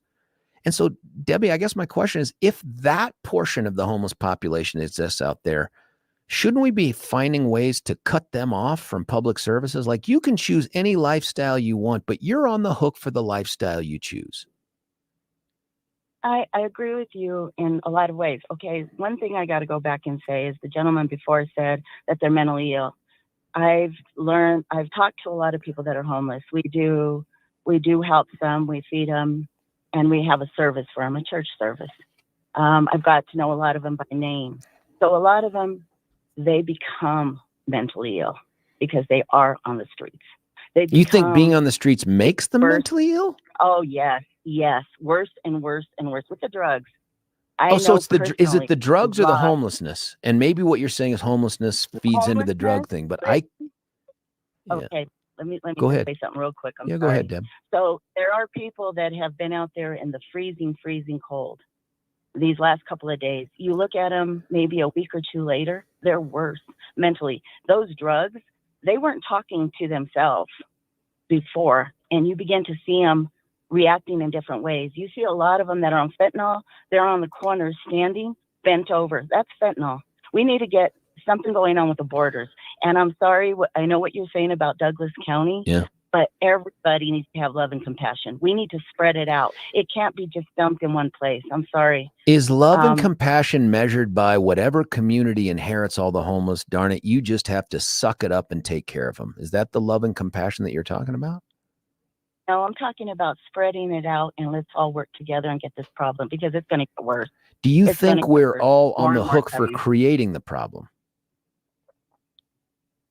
I think that here in the United States, period, we have a problem. No, period. That may be true, but when you look at where the homeless are congregating and where they're flocking to, what gets me is that we're now in a position where the big urban centers that dominate these general assemblies and these legislatures have put policies in place, and the cities themselves have put policies in place that attract homeless and help to facilitate homeless. And then when they spill out into the surrounding communities that don't have those policies and don't encourage that, it sounds like where you're headed, and I understand why, is to say love and compassion dictates, sorry, Douglas County, you just got to suck it up. Well, I think that everybody needs to work with the homeless because of the fact that Denver can't handle it all. I think that Denver can't handle everything that's going on. And to be honest with you, a lot of these resources that want to give them syringes or give them everything, all they're doing is giving them more supply so that they can become more addicted. That I don't agree with that. I think that they need to work out a system and change things, period.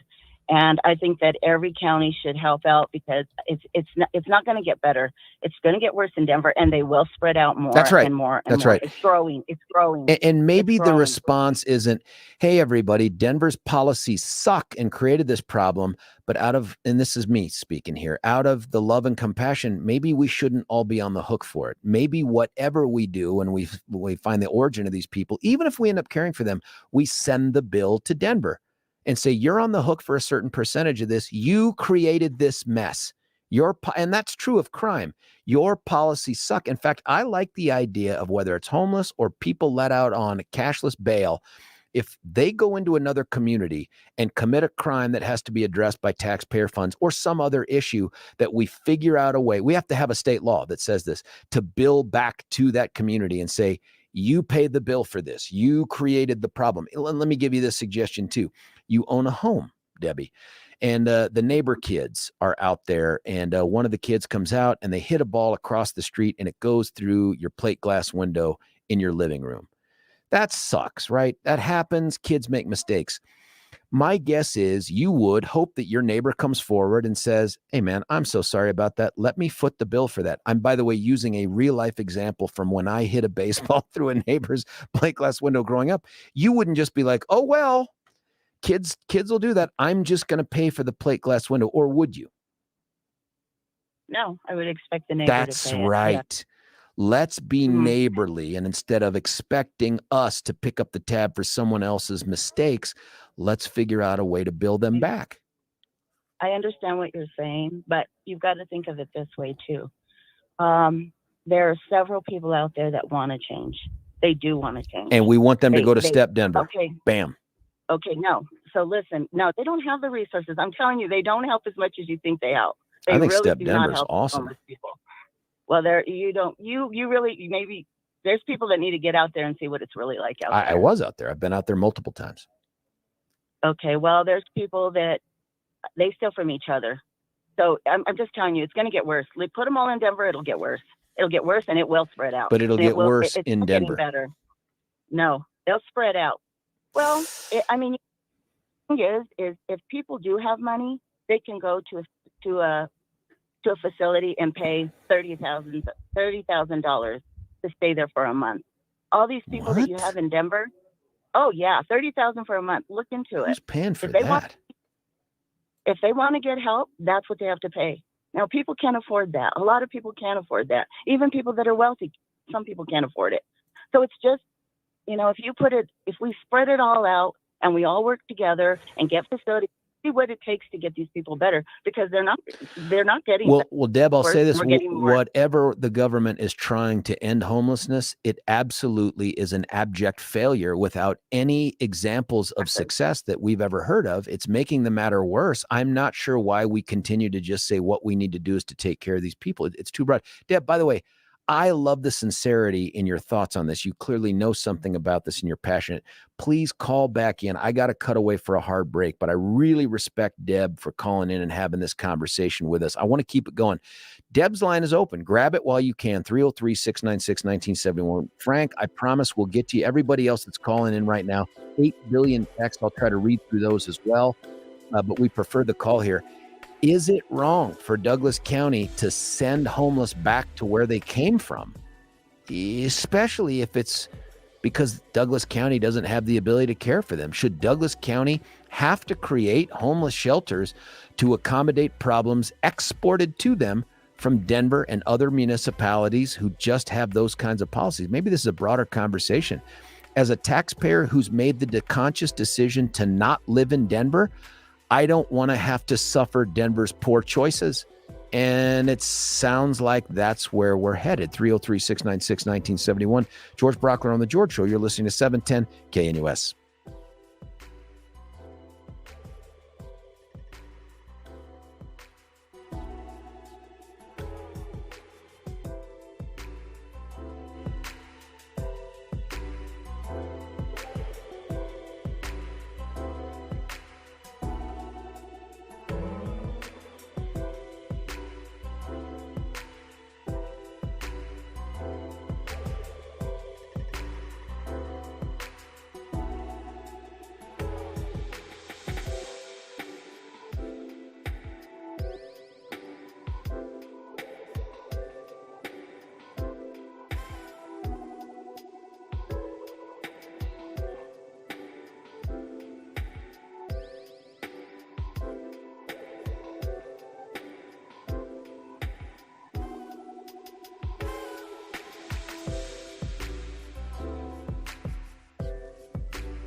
Hey, George Brauchler right at the end of the bumper music, back with you at 710 KNUS.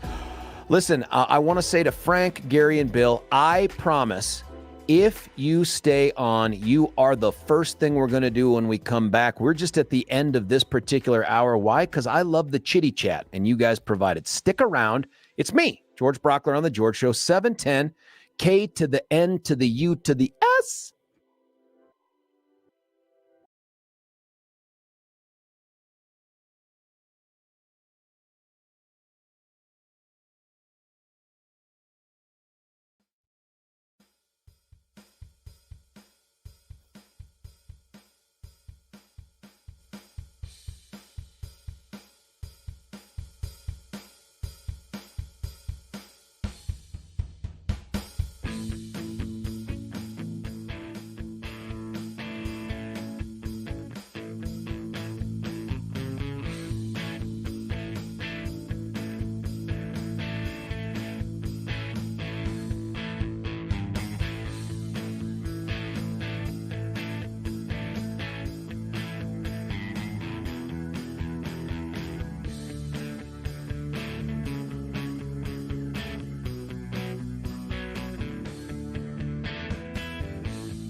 George Brauchler right back with you here. Hour 3 of 4 on the George Show, 710 KNUS. If you haven't done it yet, go to YouTube, do yourself a favor, and search 710 KNUS, George Brauchler, and you will, and if you Google that, by the way, I think you come up with some different results, but if you YouTube it, then you end up coming up with this channel right here, and you get to see Billy and I live. I am dressed apparently inappropriately, didn't get that memo, by wearing a sweatshirt.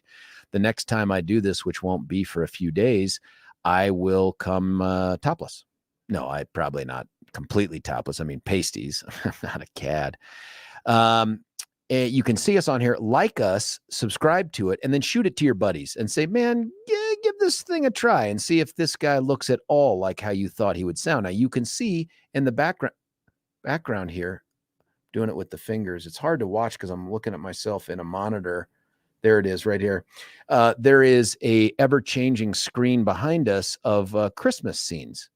No, it's not. It's called Salem Now. So you get to see from the nose down of people like Mike Gallagher and other big-time Salem folks who apparently don't wear sweatshirts to go. I think this is Mark Crowley's way of saying, see? Meanwhile, Mark Crowley, if you're out there listening, one of the texters revealed, look at Joe Rogan. Joe Rogan is a T-shirt wearing top podcaster on the planet Earth, and that's the direction I think that we're going to go. But what we've done is to have folks hang on to the line at 303-696-1971. We have a line open. Call in. This is what's going on. The mayor of Aurora came out and said some pretty strong words in opposition to a practice that Douglas County has engaged in, which is to pick up homeless, try to figure out where they live, or take them out of their jail after they've been released. Apparently 1/4 to 1/3 of all the folks in jail are homeless. Find out where they're from and take them back there. In part, it's a reflection of the lack of services, and Douglas County has navigators that try to help people that get released from jail get to a place where they're going to come back to court and all that other stuff. And take them to their home of origin, if you will, or to at least to a place where there are services. And those places rhyme with Aurora and Denver. And the discussion that we've had is that less than Christian? Is that inhumane to do that? My gut reaction is, I don't want to be on the hook taxpayer-wise for a problem that we didn't solicit, create, foster, facilitate. And that's what Denver has done. Denver has created not only a sanctuary city for illegal immigrants, but the most permissive environment, and Boulder too, the most permissive environment for the homeless around. And so when they attract homeless, help facilitate homeless that get created there, and then they drift down through an unregulated RTD because they're not paying for the fare, and they migrate down to Douglas County, why are we now on the hook for that? And maybe the answer is because it's compassion. And that's what Debbie said when she called in. And I respect that. And I believe that. I can hear that passion in her voice. I just disagree. Now, for the folks like Brian talked about in the earlier hour that were mentally ill, I get it, man. I want us to treat people who have those mental maladies that are keeping them in this situation. That's different. But there are apparently a huge number of people who are choosing this lifestyle. And I support you. Choose that lifestyle, but you're on the hook, friend. You support yourself. And by the way, it can't be from loitering or panhandling. That's my belief right there. And then someone texted in and said that Douglas County Sheriff, one of the chiefs out there, has said that upwards of 3/4 of the folks that are out there claiming to be homeless panhandling actually have homes in Douglas County.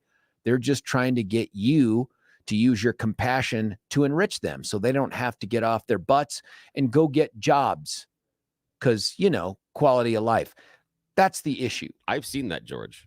You've seen what? I've seen that where, again, I had a lot of adventures on public transportation as a child, going to and from school and other activities.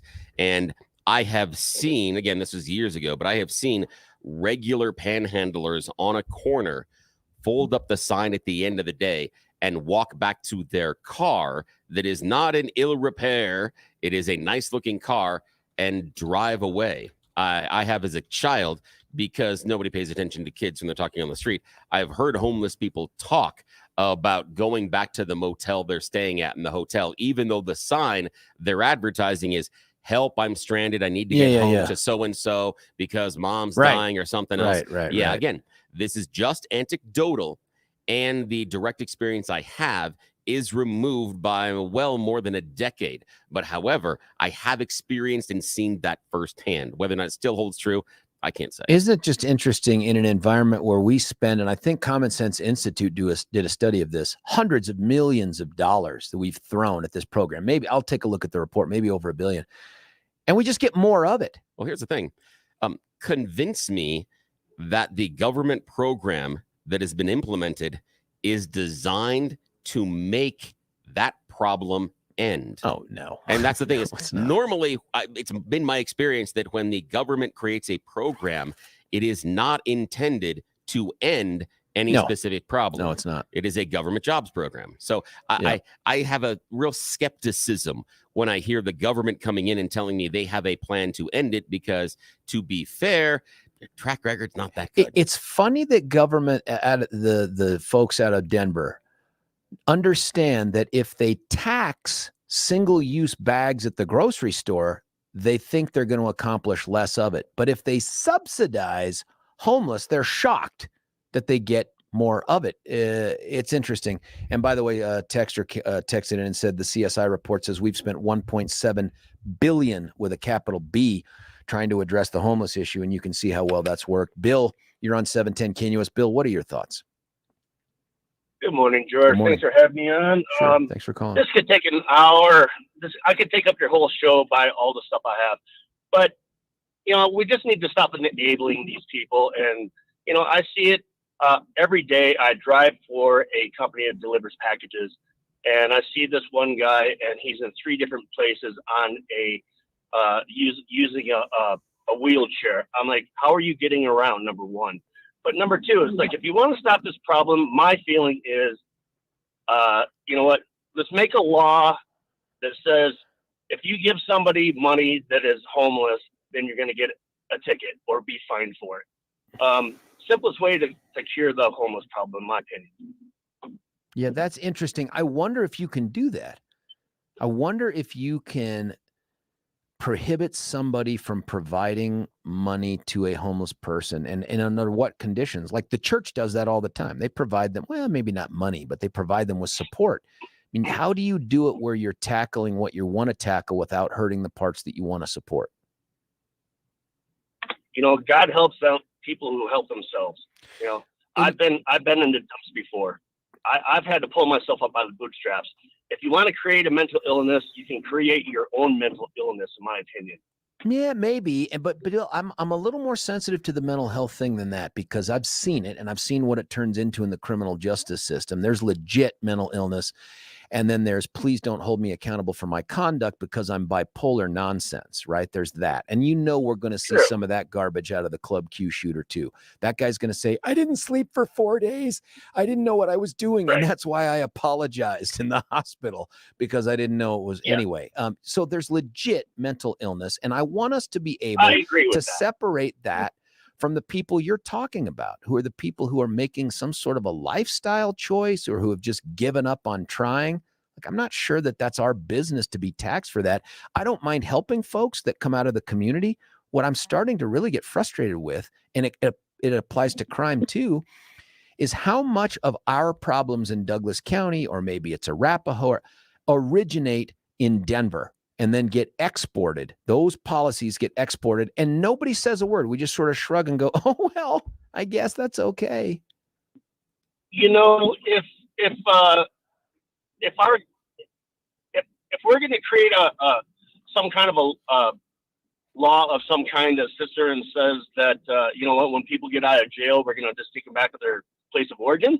Every state's going to do the same thing. That's not going to solve the problem. Well, I don't know. I don't know if it will solve the problem, but it certainly will highlight it for those cities that have created that dumpster fire of a mess. Well, for every one you get rid of, in my opinion, you're probably gonna get 2 in return. Why do you say that? What's your evidence of that? Well, everybody's got their homeless problem. I don't know of one place that doesn't have a homeless problem. Yeah, but define that. Homeless problem meaning they have homeless? Because it's only a problem in Douglas County in the places where Denver has exported them on light rail down to Lone Tree.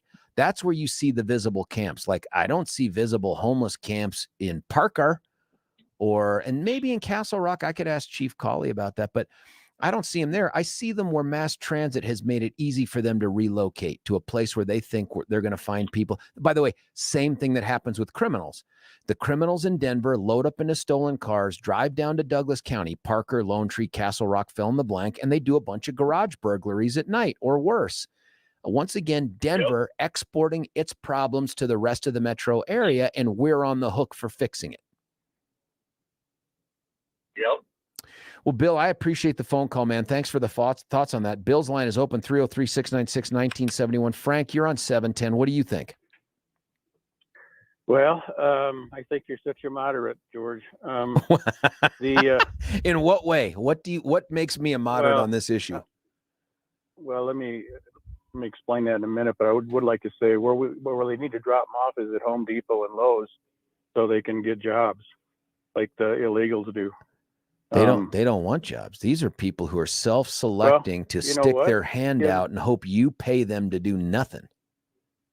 As long as, the voters are begging for an alternative to the Democrats, and the Republicans just what are not gives you giving it that to them. sense? Where's the proof of that? I Well, mean, my God, you look at the polls. We gave them plenty of alternatives, and they ended up running further to the left. That's because the Republicans did not offer an alternative to the Democrats. The Republicans were just Democrat prime. Is that how you saw John Kellner? Is that how you saw Lang Sias? Well, you're asking about these are Colorado people, I take it? Yeah. Are you here in Colorado? Yeah, well, yes, I am. Okay, so these are people that ran for, and maybe that's part of the problem. Attorney General, for treasurer, our Secretary of State, our governor. I mean, did you see Heidi the way you see Jared Polis? Because my sense of this is we did offer an alternative. It just got rejected. I'm talking about a real alternative, an alternative where instead of having to, try to solve the homeless problem like we're doing today, the same way the Democrats have been trying to solve it for the last 40 years. Actually, they haven't been trying to solve it. They've been trying to keep it as a political issue. I don't know. I know you're young, and so you probably wouldn't remember this, but when Reagan was president, he got accused of the liberals came out and said, "Oh, you're starving people all over the place," and so he said, "Okay, go find me some." And you know what? They couldn't find any. And that's my point is that. Well, except we can't find the homeless, but let me give you the chance to answer this, Frank. When you say a real solution, or maybe one that you determine to be a real Republican or conservative solution, what is it? Because it can't be pick up the homeless, drop them off at Home Depot. That's not going to result in a single job. That will result in homeless people living in the Home Depot parking lot, and they will hate you. I think the guy just ahead of me maybe gave a solution, but let me give you one. Let's say stop acting like we care as much as the Democrats do, because the Democrats don't really care. All they care about is getting elected and having this as an issue. Now, the lady earlier said, we all have to pull together and get this done. Well, you know what? I'm sorry, ma'am, but I work 10 hours a day and I commute an hour on each end of that 10-hour day for 12 hours a day. And I don't really have time to go solve everybody else's problem.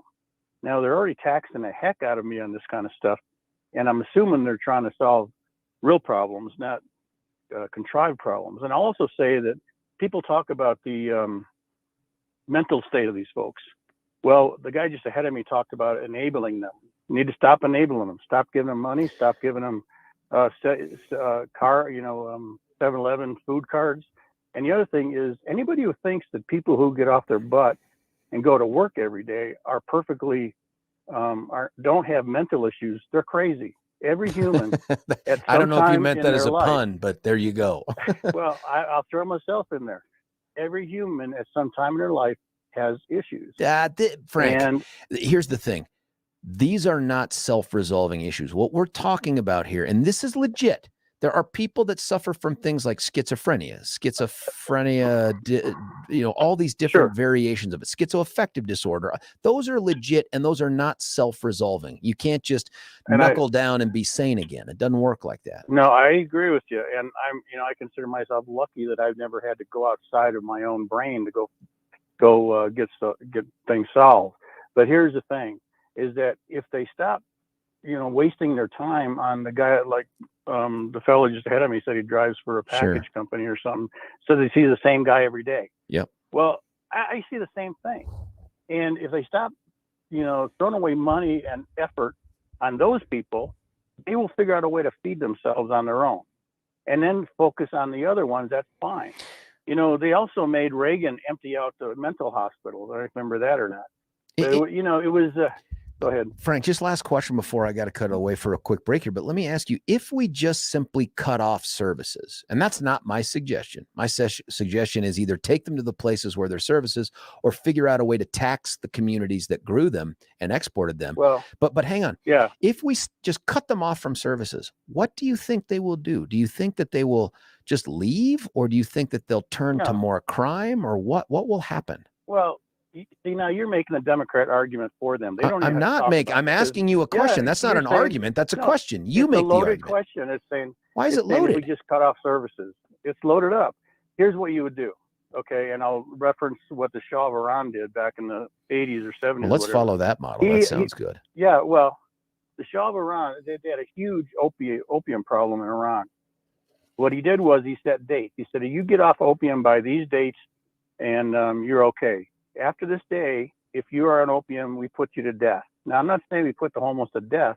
I'm just saying you have a tier system where, okay, by January 15th of 2023, you can't be on the corner more than 3 times a week. By December or by June, you can't be on more than 1 time a week. You have a system where you're tracking that. I mean, who's paid to go around and say, "Hey, Jimmy, are we marking it like tires in front of a bar on a car that's parked there?" Pat, maybe. Maybe. Listen, but here's the thing: is you asked me that question. Who's tracking it? I'm giving more than half of my money that I make to somebody in the government to do stuff. I know, but let's cut to the chase. So you find someone who says, "Screw you! I'm going to stand on this corner as much as I want." Then what? Well, if it's a law, don't people have to? No, don't ask the question. Tell me the answer. Don't ask me the question. Tell me the answer, Frank. What happens if someone stays on the corner longer than you want to let them? If it's a law and I break the law, I go to jail or I get a ticket or whatever. Same deal. So then we're still providing them with taxpayer-funded services, just at a much higher level. Yeah, pretty well. I mean, I don't want to be as evil as I am. It's not evil. I don't want to see people laying in the street dying of starvation. I mean, there's got to be a process. And that's what my point was about the Republicans need to start offering solutions better than what the Democrats do, because the voters are begging for it. Yeah, they're not begging for it. That's the problem, man. The voters here in Colorado have demonstrated they are not begging for whatever it is that we're offering. And I get that you're saying, hey, we're not begging. Go ahead. They're not begging for people who shoot up printers, obviously. They are begging for Frank, they also voted for free lunches for people like me that can afford to pay for their kids' lunches. That's Colorado's voters. They voted to legalize mushrooms. I mean, this idea that there's this silent conservative majority out there that's just waiting for the right idea to come along is not proven by what takes place at the polls. Our state is left. It is blue. It is a deep blue. Yeah, it isn't going to change just because we offer different candidates. We're stuck right now with a demographic deficit. Because those voters have given up on you, George. No, I don't think so, buddy. If every single person you think is a conservative, Republican, Libertarian, or gettable voted, they'd still lose. That's the direction that Colorado has gone demographically with the Democrat Party and the unaffiliated. The unaffiliated aren't just people out there looking for a good idea. They are left-leaning unaffiliated. The vast majority of them are, and they've proved it this time. They proved it. I'm unaffiliated and I'm right-leaning. I know, but you're in the minority. You're in the minority. There would be many more of us voting if the Republicans started offering up real solutions. I disagree. They don't offer real solutions. I disagree. The thing is, it's time for the Republicans to get in people's faces and tell them, be honest with them, and tell them, instead of like Kaufman. I think you were mentioning Kaufman was saying, send them to Denver, or not. Send them to Aurora or whatever. Yeah. Frank, Man, I appreciate the Go ahead. listen, and forgive me. I took you a couple minutes longer because I wanted to have the conversation with you, but I got to let you go. Frank's line is open, 303-696-1971. We have Kevin and Eddie on the phone. Kevin, I believe, is the mayor pro tem of Castle Rock, who's going to hopefully offer us that Republican solution or something that's going to fix this. I don't think it exists, but let's have the conversation. Before I cut away, though, I want to tell you about Gay Ribble. And we talked about her sort of as, hey, what about having sort of jerseys or something that we wore here, or some sort of producer / advertiser paraphernalia like NASCAR. I love it because Gay would be into that. And the reason Gay wants you to give her a call is not just because she's in a business where you calling and listing with her and her. It's not just that. This is a woman who has spent decades growing up in this community, starting a family in this community, starting a business, and serving this community. This is not someone who's interested in poaching anyone. She can't solve the homeless issue, but she has a passion for solving some of the family issue. This is a woman who is as committed as any I've met to adoption too. Now, that's touched my life personally, my own family, and it may have yours as well. It has Gay's family. Now, the reason I tell you about that about a realtor isn't because that's some mark of someone who's a genius in the market, even though she is, and she's been around doing it forever. It's because you want to invest your time, your trust into somebody who shares values that you do. And that's Gay Ribble. Now, she'll do other things that are just outside the norm, things you just don't associate with other realtors. She'll make you guarantees to sell your house, which is your biggest financial possession. It is for me. Your house in the time and at the speed that you want. Otherwise, they will make it right. They will make you the cash offer for the house that you can agree upon. They'll put that guarantee in writing, and nobody else does that. They have 14,000 plus buyers in waiting to look at your house once you decide to sign up with Gay Ribble and Empower Home Team Keller Williams Realty. And remember, too, it's not just Gay. I mean, you get the best with Gay, but you also get the best with our whole team, the Empower Home Team, Keller Williams Realty. And here's the number. It's the only number you need. It's 833-301-SOLD, 833-301-SOLD. Easy to call. But also, you can start off by checking out gayhasthebuyers.com. That's gay, G-A-Y-E, hasthebuyers.com. When we come back, again, full lines, we'll go with Kevin, Eddie, Jim, and everybody else that calls in. Millions of texts coming in. We'll get there as well. It's George Brauchler on The George Show. It's 710 KNUS.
crew right here on 710 KNUS, little Dr. Feelgood. No, it's just me. I'm a doctor of law, I guess. The only thing I can prescribe for you is justice.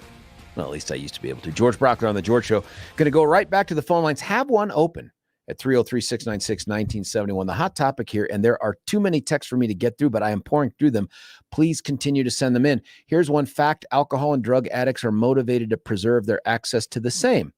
Homelessness is not a crime, but the property crimes and nuisance offenses are. Prison has pruno and drugs, but not access to Colfax and Union Station. How about some sort of habitual offender status with teeth? This caller is why I think a habitual offender with cumulative penalties might be a good deterrent. Yeah, I don't think this legislature is interested in signing people up for lengthy stretches in prison for any property crimes ever. I'm telling you that habitual offender thing is on the chopping blocks in the future as well, but I understand the idea. It's the drugs, man. The drugs amplify the mental problems coupled with living on the street. Make drugs illegal. We just legalized shrooms. Stop the drugs coming over our so-called border. Misspelled, but I get it. Then you'll see the homeless decrease. Then open mental institutions again. It's Peter Boyle's fault. Well, we've all been blaming Peter for quite some time. Let's go to Kevin Bracken. Kevin, my understanding is you're the mayor pro tem of the great city of Castle Rock. Thank you for taking time out of your morning to call us. Thanks, George. Yeah, hey, town of Castle Rock. That's right. Appreciate you taking my call here. Yeah, for sure. What are your thoughts, man? Well, throughout I was listening a little bit here. I didn't listen to the whole program, but I hopped on. So come on, You Kevin. mentioned, I got to work out, man. Right? I get it. You can have us in your ear while you work out. Hell, you can put us on YouTube in the gym. Yeah, there you go. So yeah, you mentioned Castle Rock, and I've gotten some communication that Commissioner Teal was on and talking about sending folks out of the community. So here's my perspective is that we have the Justice Center right in the center of the town of Castle Rock, right off of I-25. And why should the town of Castle Rock take the burden of folks that are committing crimes around their county? And I think that they should be sent back to the place either A, where they committed their infraction and served their community, or B, back to where they're actually from, so that their family can have a dotted line and be connected back with them. Rather than being in the town of Castle Rock that doesn't have public transportation. Are you talking about people in jail or who get bond? So we have a Justice Center in the town of Castle Rock. So when they get processed to the Justice Center, you're talking about the Christensen Center right there at about Founders-ish in I-25. Yeah. Okay. Yep. So I guess my comments are, Commissioner Teal was talking about, perhaps sending those folks back to their community and giving them a chance to reconnect with family. And I think that's a great strategy. Hold on. What if they can't make bail? Here's my concern. If they should stay in jail, I got no problem keeping them in our jail if they committed crimes in our community. If we cut them loose to go back to Denver, which I think the majority of the people that are coming into another community commit a crime come from, aren't we just begging them to come back down and commit another crime? Well, so what you're asking is should we send them back to Denver and then they'd have to come back for? No. I'm saying if you're talking about people that we're putting on bond, like we're cutting them loose on bond. Sure. And then saying, hey, we'll help you get back to your home. That's one thing. But if you're saying we shouldn't be housing imported criminals in our jails, we should cut them loose to be out of jail in their own communities, aren't we just inviting them to come back down and commit more crimes? Yeah, I'm not in favor of that either. Oh, okay. But I just in the town of Castle Rock, we've been dealing with this issue, head on for quite some time now. And we've had homeless folks that were as many as 20 living along our creeks and kind of in our parks and rec. And we're now down to 5 homeless folks. So Chief Call, you mentioned his name earlier. He's done a great job, and we actually have a dedicated officer that that's helping connect in with these with the homeless folks and giving them a hand up. And so that's been our strategy, and it's been working really well. Without having a shelter within the town of Castle Rock, and really, we're dealing with, like you said earlier, the earlier caller mentioned, we're dealing with the folks that are not, Castle Rock folks. These are Denver folks that are usually getting shipped and I was down. going to They're ask coming you from that, Parker. Kevin, when you guys have looked at the 20 that you used to have down to 5 now, did you determine where they were from? And the other question is why they ended up where they were.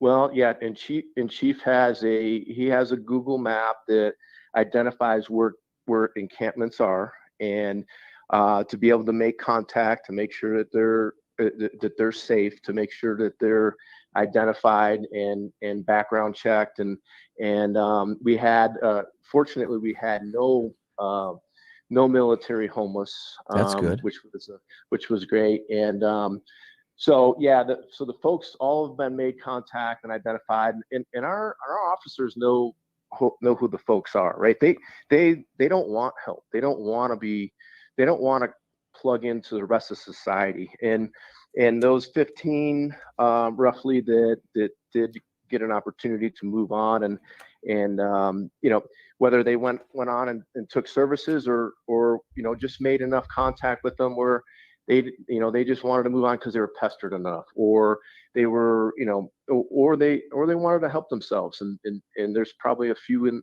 in that bucket as well. But it's a complex issue, and we've been working through it. And Chief Culley's a very innovative, smart police chief for sure.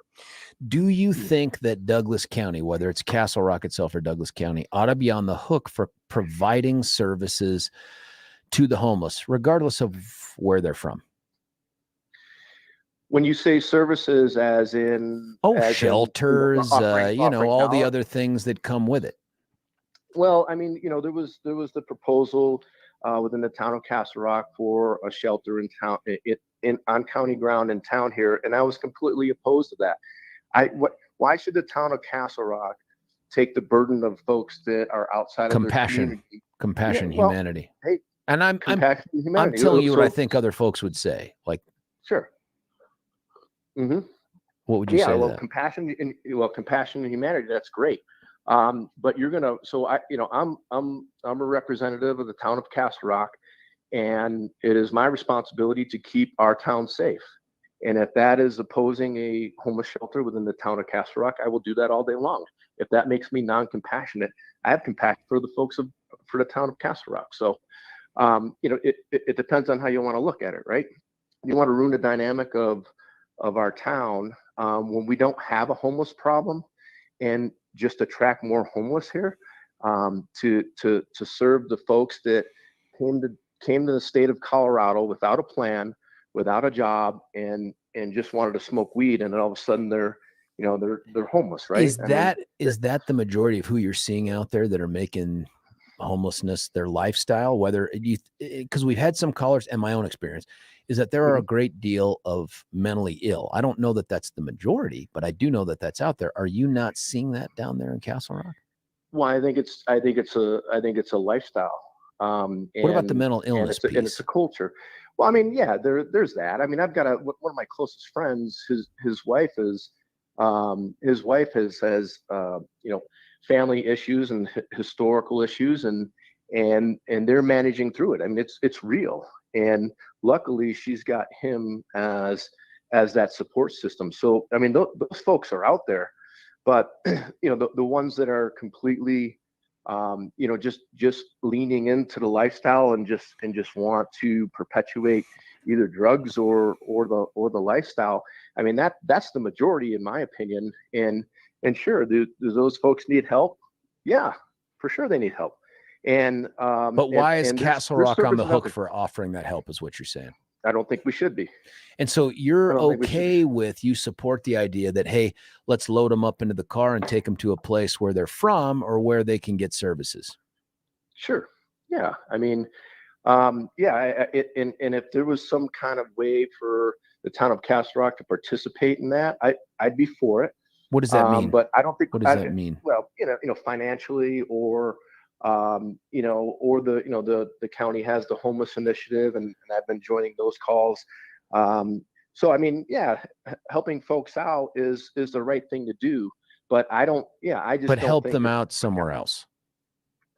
Well, somewhere else, but so should Castle Rock be the epicenter, or a place where a homeless shelter should be? Absolutely not. It's not a great fit and there's many reasons why. We don't have public transportation.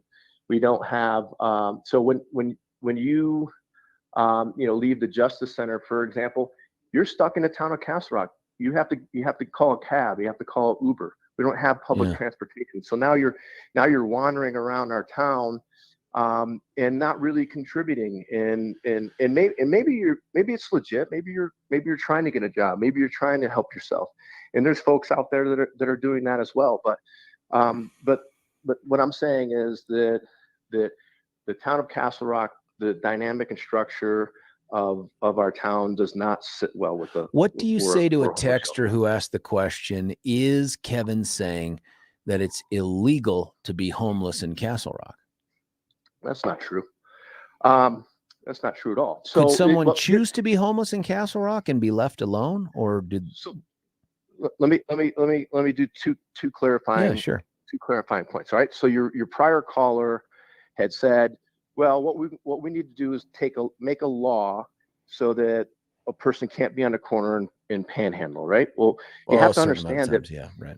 But so you have to understand that panhandling is a First Amendment right. I know. So you can go out and stand in the right of way, and as long as you're not either an attractive nuisance or creating danger for yourself or folks around you, you can be within that right of way.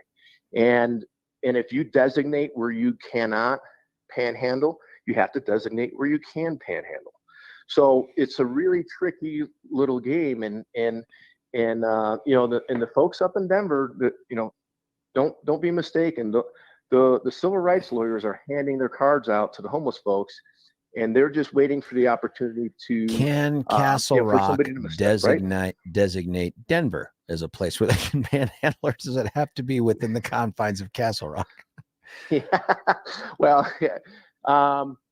Perhaps. I mean, I don't know if it would stick, but I feel like you could have, maybe that's just it, is that we have some sort of a homeless Uber service and we take them to where they can panhandle, and we just drop them off at the Capitol or the governor's mansion and say, have at it, man. The people here are all big hearted and they're good with giving away other people's money. Maybe they'll give you some of their own. I don't know. Maybe that's the way to go. Well, and then the other issues you mentioned, sheltering in place. So there's a lot that goes into this issue. You can't just ask somebody to move along. You have to, it's the Supreme Court from it was Fargo, went up to the Supreme Court. I'm no lawyer. Me neither. Like you there, George. But oh wait, no, I am. Damn it. Yeah. So yeah, yeah. But yeah. So it's cruel and unusual to ask a person to move along, and then you have to define, like, what is sheltering in place? Do I just take off my jacket and put up a stick in front of town hall, and then that's my spot now? You know what I mean? Like defining that, and then playing the playing the edge between actually saying, hey, well, you don't have a home and you're cold, and that's certainly cruel, right? So there's a lot that goes into this issue, and it's not just asking somebody to move along. So to be naive and I've had hours and hours of discussion with this issue, and just understanding what you can do and what you can't do, and what is fair, what is compassionate, what is the right thing.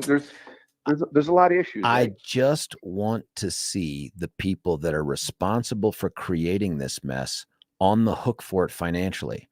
And so when Denver creates this, and it's when the voters say, let's legalize recreational marijuana, and Boulder and Denver invite in all the homeless that they can for the promise of weed or whatever it is, things don't work out. People are down on their luck. They allow them to quote unquote camp wherever they want. They turn Civic Center Park into a toilet, whatever it is. They can do that as much as they want. I despise the idea that they know it gets exported and pushed down. And if you talk to the chiefs of police of Sheridan and Englewood, there's been this decade-long pushing of the homeless up and down the Platte to say, hey, go back to Denver. They push them back down. The idea that you and I are on the hook for taking care of this under the guise of compassion and humanity, it's troubling to me. Why doesn't Denver insist the homeless stay there where they can care for the most, instead of like, wink, wink, nudge, nudge, hop on the light rail. We're not going to check your ticket. Go down to Lone Tree and panhandle down there. In my opinion, I mean, just plugging in what I see. I just was in Denver this last weekend, and I think they're overrun. And they probably are. Yeah, and we're on the hook for it because, you know, it's spillover, right? Yeah. So Mayor, the forgive problem me. is Billy's given me the middle finger here, and it's not because of your call. It's because you and I just keep talking, apparently, through the time hacks that are built into the system. I'd love to have you back on, Kevin. My respectful suggestion is keep us in your ear while you're pumping iron, and call in when you hear us talking about Castle Rock. Thanks, man, for doing this. I appreciate it, Mayor. I'll put you in my ear on the road. We'll see you. Thanks, buddy. Hey, that's Kevin Bracken, Mayor Pro Tem of Castle Rock. I'm going to cut loose here, but Eddie the Grinch, that's the legit title on the screen. Jim, everybody else that calls in, the mayor's line is open at 303-696-1971. I promise if you stay on, we'll get you on. I just can't promise you the exact moment because I got to do things like tell you about the awesome community members called Twin Aspen Dental Center. And here's why I want to focus. Here's what I want to focus on for this. I want to tell you about their focus on family preventative care. They do the semi-annual cleanings. That's twice a year. I go to them for that. The checkups, I go to them for that. But they also do same-day crowns, dental implants, dentures, and this is pretty cool, the Invisalign clear aligners. Now, where were these folks when I was growing up? Now, I never had to have braces. I got blessed genetically with some pretty damn good teeth. I did not pass that on to the kids. So the kids have to go through the braces and whatnot. But if you've gotten to that point in your life where you need your teeth straightened, but the idea of running around town with metal on your teeth freaks you out, try the Invisalign clear aligners. Doctors Richter and Snyder, these folks do it all. They offer emergency dental services. God knows you don't want to have those, but they also offer the reduced free dental membership plan, which provides you that coverage, as well as all of the other things that you need with the semi-annual cleanings and the fluoride treatment for the kids under 18 and all that other stuff. Give them a call. Make that appointment. I did. Okay, this isn't just something I'm telling you, hey, go do it. I think they're great. I went and saw them. I know that they're great. 303-841-7466. 303-841-7466. They're also funny people, man. I mean, they just put you at ease. That's Dr. Richters and Snyder and their great team there. Check them out at twinaspendentalcenter.com, twinaspendentalcenter.com. When we come back, whatever time we have left, I'm going to the callers. And then after 9, I'm going to keep going to the callers and the texters. George Brauchler on The George Show, 710 KNUS.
Little Rush right here. George Brauchler on the George Show, 710 KNUS. Listen, I want to take the callers. Eddie the Grinch, I'm going to lead with you and then go to Jim and Ralph and everybody else. But here's the deal. If I do it right now, I cheat you out of the conversation that you want to have and that I think the listeners here deserve to get to hear. So I'm going to go through the top of the hour. I've got to do this one thing first. But if you stay on the line, I will get you in the 9 o'clock hour. That is my solemn pledge to you. It is like a guarantee, like a Ribble Group guarantee. Let me tell you about Urban Lights. This is that fantastic indoor lighting. They don't just do lighting, by the way. They do the ceiling fans. They do the decor. They do the furniture thing. But this is that thing I've been telling you about for a while now. 20,000 square foot. It is like the Disneyland of lighting and interior decor. 20,000 square foot national award-winning showroom that's just south of I-25 off of Santa Fe between Mississippi and Florida. Couldn't be easier to get to on your way to or from Denver, wherever. Easy peasy to get to. Go inside. You're going to be greeted either by Dave himself or one of his fantastic staff that are there. And they're going to show you all the things that get your creative juices going. Makes you think to yourself, this is how I improve the interior or exterior of my home in a way that I don't need a new house right now. And maybe I can't afford a new house right now. I can afford to upgrade the interior of my house. Do you know why? These folks have been doing it for 40 years and now 40% off MSRP on all lights and decor during this holiday sale. That's how you get that done. Improve the feel, the look, the love that you have for your house. People show up and say, man, they hadn't been there in a while. They're like, what did you do? Did you completely No, we didn't. We just did Urban Lights Denver. Check them out. Go to urbanlightsdenver.com, urbanlightsdenver.com. When we come back, Eddie the Grinch, Jim, Ralph, you, me, 8 billion texts. My God, you guys are great at texting. Keep it up. It's George Brauchler for the 4th hour on the George Show, 710 KNUS.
George Brauchler right back with you here at 710 KNUS. I've gone with the winter hat here to just show you the hat selection can go on and on. I might look like a patient. You know, the problem with this hat, Billy, too, is it provides no brim, which means it takes nothing away from the light on my face, which highlights. I get it. I look like I'm 29. Yeah, but see, that's why I went with the baseball really hat, younger. because I need a little bit of the shading here. Yeah. I'm going to see if I Otherwise, can rock this thing Look, throughout. fluorescent lights are not kind. You've got the special studio light thing in there. I do, but Yeah. it's still, it hasn't bled Yeah. out all my wrinkles, don't- and I don't like that. Listen, They just give me the paley, the fluorescent stuff. the phone lines are full. We've been talking about this homeless issue that was highlighted recently again by Mayor Mike Kaufman from Aurora, friend of the show, friend of mine, who was upset and voiced his displeasure with Douglas County for, in essence, taking homeless back out of the jail when they're released and driving them to a place where they can get services, which might be Aurora or Denver. And it's sort of started this conversation about, should a county or a city be able to export whatever issue it's dealing with back to its place of origin? And it's really created quite a conversation. We had, in fact, Kevin Bracken, who is the mayor pro tem of Castle Rock, someone texted in and said, dude was a United States Olympic wrestler. And I'm glad you told me that, because I was tempted to mock him, but I'm not going to do it now. Well, maybe on the radio, but then if I see him in person, dude could, chicken wing me or something, or put the full Nelson on, and it's over. Other folks have texted in a bunch of stuff here about Ask Miami. I visited Miami downtown 3 times this year. Never seen a tent or encampment. Says friend who's got a 40-year-old son who's been incarcerated off and on for several times. Drug money's got to be cut off. Yes, but I don't know how you just cut off the homeless and what you expect will happen. My guess is crime will increase. I appreciate Kevin's sentiment, and I kind of share this, not for the mentally ill. I treat that like a broken leg, a broken brain, whatever we can do to try to take care of people. I understand that. But there are people out there for whom this is a lifestyle decision, and I don't think we ought to be accommodating to that lifestyle at all. Go be homeless in the mountains, and figure it out there. Don't rely upon us with the panhandling stuff. Someone texted in, George, you look like a little kid who thinks they're alone in a dressing room in front of a mirror making faces, but you're not. Prove it. It's true. This damn monitor behind there. And by the way, the faces aren't because of the monitor. I don't have a very good poker face. Anyone who's done a trial with me knows if I hear something I don't like or disagree with, my face will reflect that. While we're on before we get to Eddie the Grinch and the others, while we're talking about exporting problems, here's something that I just confronted, and it's on a daily basis. If you work in an office setting, you know exactly what I'm about to tell you when it comes to the bathroom. There are folks on the other side of the floor or on other floors who come to our floor right here on the beautiful 6th floor to do the most damage they possibly can. Whatever digestive or dietary mistakes that they have made in the preceding day, they visit that decision on us here on the bathroom on our end of the 6th floor. It's a similar issue, right? It's like, I've got a problem. I don't want to do it where I work. One, I might run into a coworker who thinks I'm dying or something else. So they go to another floor. I watched a woman come out of the women's room floor here, make eye contact with me down the hall and bolt for the stairs and run down there. And I thought, well, you couldn't have stolen something out of there. You must have committed the opposite crime. You left something horrible behind. I don't know. I'm not using that bathroom. My point is this. We all have a natural reaction, and that is, let's take whatever problems we have and make them someone else's problems. That's what we want to do. Is that what is going on here?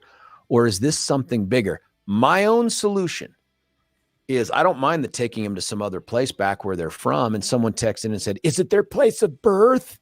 Is it the place where they graduate? No, it's the place they came from immediately before they came to the place they called home before they came down to commit their crime. That's the place that you take them. But I'd like to come up with a way, a legal vehicle for those cities and counties to bill back to Denver or Boulder or Aurora, for that matter, the crime that they have let dribble back out into our community. So if you're in Denver and you pick up a criminal charge and the Denver judge and the Denver DA get together and decide you don't need to have bail and you come down to Douglas County and commit a crime, that's okay. We'll clean up your mess, but we want to bill you for the mess. And it feels like the homeless thing could be in a similar way. 303-696-1971. Eddie the Grinch, I imagine that's your Christian name. Eddie, thanks for joining us. Thanks for holding on. What do you think? Well, it goes without saying I would send them back to these places that enable them. And that's my big thing is 99% of this stuff is simply enabling and encouraging more. And I'll start with the people on the street corners. These people that stop and give them dollars. I have a suggestion for them. Why don't they put a 6-pack and a couple doobies in the car and roll the window down and give them the choice of the doobie or the beer. And I guarantee you there's not one of them that wouldn't take it and save them the trip to the liquor store or the pot store. That sounds like compassion. Also, by the way, I do think it may be drug distribution, but go on. They think they're being compassionate, but you talk to people at Step One, for example, right. That's all Step they're Denver. doing is That's right. conning the public, and they're so stupid to fall for it. But I guess if that's what they want, but that's why they're on the corner. If nobody would do that, they wouldn't be there. They're doing it because people are enabling them. So what's the answer? I mean, I get the tongue-in-cheek thing, but what is Eddie the Grinch's answer to how we tackle this? If you've got homeless who started in Denver and come on down the light rail, drop off at Lone Tree, make their way to some compassionate corner with their hand out and their ridiculous sign, what do you do? Well, no, I first of all, I would send them back to Denver. Without a New York minute, I would send them back to Denver and put them back where they're enabling them. And they think that's a wonderful thing. But let's start with the word homeless. I've traveled to other countries around the world. You don't see what you see in San Francisco and Denver and these places. We have created that by all these compassionate things that we've done. I would start with, somebody brought it up during Reagan's presidency, the Supreme Court rule that these people could be let out of mental institutions. And they had the right to do that. I'm sorry. You don't have the right to take over streets and crap on the streets. If you are judged to be a mental incompetent person, you are going to be institutionalized. Well, but we're happens, not judging the mentally incompetent. I mean, the folks that are out there with mental illness now have not been declared to be anything. And we don't have laws set up to do that or to provide them with access to asylums or anything. Well, I'm just saying that's why we have so many of them on the streets. So again, out of the idea of compassion and get them out of these institutions, now we're being kinder to them by giving them a shopping cart, letting them walk around, gathering, whatever they gather. What do you do to deter the people who? What do you do to deter the people who make this their lifestyle? They're not mentally ill. They may not be addicted. They're just like, look, this is just so freaking easy. This is what I want to do. I would call them what they are. Drug addicts and alcoholics. Those people, my brother got the $50,000 subsidy from the government. He gets the free subsidized rent, the cell phone, Medicaid, you name it. $50,000? If you have a brain one, you can go and get $40,000 or $50,000 worth of government subsidized crap. And if you're not smart enough to figure that out, you don't get a nickel from the taxpayer. And to me, taking over streets and ruining it for the public is a form of insanity. Why people put up with that, I don't understand the people of Denver. I think the last time they had a vote, 30 or 40% of them voted to say, yeah, they have a right to camp on the street. They should be put in mental institutions as far as I'm concerned. I don't know if there's an easy solution, but I would have consequences. And if you test positive for drugs or alcohol and you're on the street, if it were I had a magic wand, I'd have a camp in the central part of the plains of Colorado, and you're going to Camp Eddie Grinch, and you're going to stay there. But Eddie, here's the problem. Being on the streets with certain drugs in your system is no longer a crime. And I know that we're saying this like, hey, we're trying to come up with the solution. But from a constitutional perspective, how do you exercise the authority the government has to take someone out of their lives and forcibly move them under the Fourth Amendment? They've committed no crime. How do you do it? Okay, no, I would say that we have removed the things that used to be crimes: peeing on the street, crapping on the street, stealing things up to $1,000. I can go down the list of things that they have now said are, oh, that's okay. Whoa, Billy, we just lost Eddie. Forgive me, Eddie. I don't know what happened there, but you just got dropped. Call back in and I'll let you finish your thought, man. I don't know what happened. We just lost 2 of the callers just without touching any buttons. Normally it's my fault. I'm going to blame Blake. Blake's our newest employee here for purposes of the video. Blake, this is the first time, but it won't be the last time. I'm going to blame you for a technological glitch that you had nothing to do with. So enjoy that. That's part of the 710 family. Jim, you're on 710. What do you think? Hey, good morning. Good morning. I listen to this conservative radio station, and so far this morning, every single caller is spending my tax futures on something that I don't think that I need to spend my tax dollars on, okay?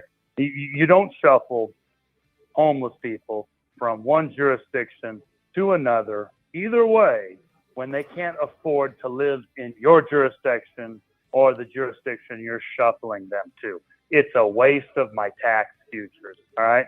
I mean, aside from jokingly giving them a real estate license, and so then they can sell your house, minimum work for maximum pay, that's sarcasm. But in reality, all the employers in both of those jurisdictions, the suburbs to the south and Denver, they want the cheapest labor they can get. And it's sitting right out there in the tent. The people in the tent are either too addicted to give a darn, or they don't want to play in our system. I mean, it costs $3,000-$5,000 just to live here with rent, health insurance, and then if you have to buy a car, now you get a 10-year loan, and you get $700 a month for a car. So we need to keep the government out of this. When I was a kid, we all went and worked menial jobs between as we were in high school. Now you have high school kids where I think a minority of them now go to these places. You go to these places where we used to work, and there's illegal labor. So we've got these people living in tents. Jim, just so that I'm clear, the answer is don't move them. Just don't give them any services at all. Exactly. Why is everybody here spending my tax futures on moving them or giving them services? How about this?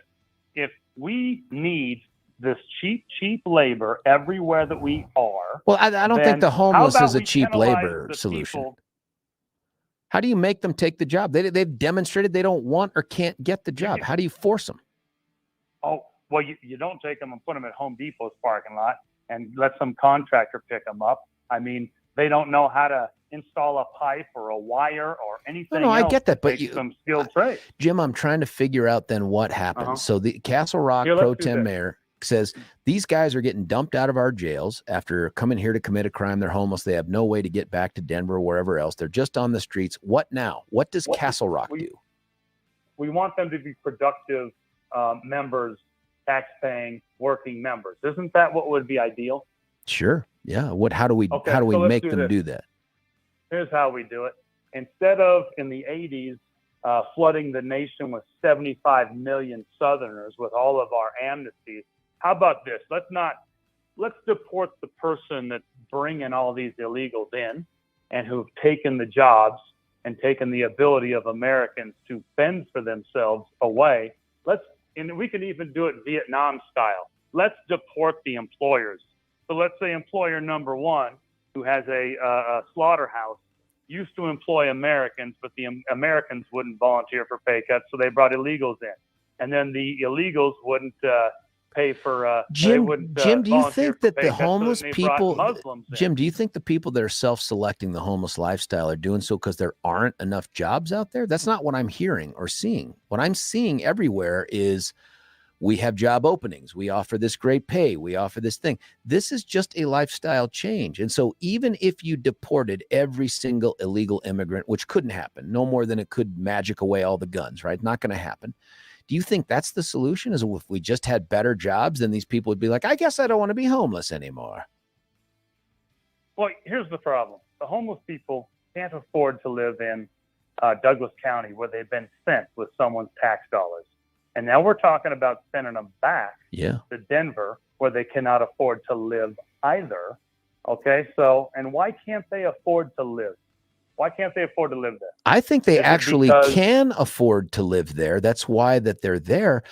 But your definition of live is have a home, have an apartment, have some. They don't want it. They got the tent. Well, be a Everyone's taxpayer. willing to feed them. When it's cold out, they can go have a hot cot, 3 hots and a cot. They can do whatever. They can't afford to live there. That's part of the problem. Sure. But you can't come up with a police state to monitor people giving them money and write tickets to the people giving them money, and to put them in a mental institution to decide where they belong in life. I think you're Because that all right that takes there's tax some dollars. real constitutional And- limitations, but the solution isn't going to be offer them jobs. They don't want jobs. I don't see or hear a lot of homeless people out there saying, dang it, if I could just find a job. You see employees wanted signs all the time. Help in the wanted. 80s, we all took jobs. The economy was in the crapper. All the government money was being forced into the military aspect, so we all joined the military. We really didn't have a choice. I mean, the females went out and got married to guys they didn't like because they had to do that to be secure. The guys went and joined My the goodness, military. And then, honestly, What a we dim got view you flooded have with of the 80s. illegal- I don't Yeah. remember it that way. I didn't join the military because I had no Well, I other have a dim view alternatives. of 2020 as well. 2020, when the pandemic happened, our so-called leaders, Yeah. they decided that they didn't want Wall Street to suffer, so they pumped in $6 trillion into Wall Street. Next thing you know, you've got everybody working from home in their pajamas, and we don't like that either. I don't like But that. at least, I mean, they're investing in Dogecoin, Bitcoin, and now that collapsed. So we need the government to come in and stop that burning Madoffness from occurring as well. So the last thing we want is free markets, and the closest thing to a free market is those people living in tents, and some employer, instead of sending a van up to Aurora to bring teenagers down to the southern suburbs to work in their restaurants, is to go out to the tent and say, hey, listen, let's dangle some money out here. How much is it going to take to get you to come in and do this? Jim, Right? I appreciate the libertarian-ish point of view on this, but I just, and by the way, as always, good call. I love your passion. I appreciate it. Even if we disagree, I got to cut away for a break, but I just don't, in my mind, I don't think the issue is a lack of jobs. And so if the solution is we need to shut down the border, we need to punish the employers who hire illegals, that may be a prescription for some other ailment, but that's not the reason we have homeless in Denver that are trickling down into Douglas County. It's not a lack of jobs. They don't want the jobs. The mentally ill, they need treatment and help. All right. So that is a product that the government should be on the hook for. But the rest that are self-selecting, what do you do with them? I sure don't want them down here. I don't want people roaming around, living in tents on the sidewalks and all that. Nobody says, oh, yay, more tents. Oh, yay, we're a compassionate people. We have tent city. My God, go up to Hastings Street in Van City up in Vancouver. It looks like a third world country. And we have that more and more in cities. And then those people decide, you know what, I can hop on the light rail for free. Brauchler and his family are paying for it. I'll just ride for free. And I'll go down to Lone Tree and I'll panhandle there because those people have big hearts and they'll support my decision here to be homeless.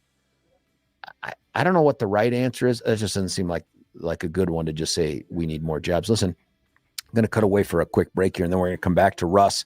And Jim's line is open at 303-696-1971, and I'll read some of these texts on there as well. One of the things that I need to tell you about, though, and it's timely for this topic, is Step Denver. Now, we were there a week ago today. We did great. You guys were phenomenal. They increased the amount that they were able to get through donations from that coloradogives.org/stepdenver. They were able to get, I think it was 13% more than they had the year before. That is only because of you and your generosity. And the difference there is you're not giving money directly to a person who just simply wants to remain homeless. That's not it. You're giving money to an organization that for 39 years has provided an outcome based on someone committing to change their lives long term. And they don't take government money. Thank you so much. Well, when you don't take government money, you got to rely upon us. So based on this conversation here, let's put our money where our mouths are. And you can help them out. If it's not cash, take that truck, that car, that whatever that vehicle is that's sitting on your driveway or out in front of your house, the one that you're like, maybe someday I'll sell this or trade it. Don't. Give it to Step Denver. Donate it to Step Denver. Every vehicle is one slot for one man to get off the streets and get their lives together. And you can be making a difference. It's not just talk, it's real. Step Denver is a solution to part of this problem. 303-296-9020, 303-296-9020, or visit stepdenver.org. That's stepdenver.org. When we come back, Russ, the other callers that are lighting up the board right here, and some of these texts, we'll get to all of them. It's George Brauchler on The George Show, 710 KNUS.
George Brauchler right back with you here on 710 KNUS. Sweet emotion as I look at the call screen, and two of the callers are named Russ.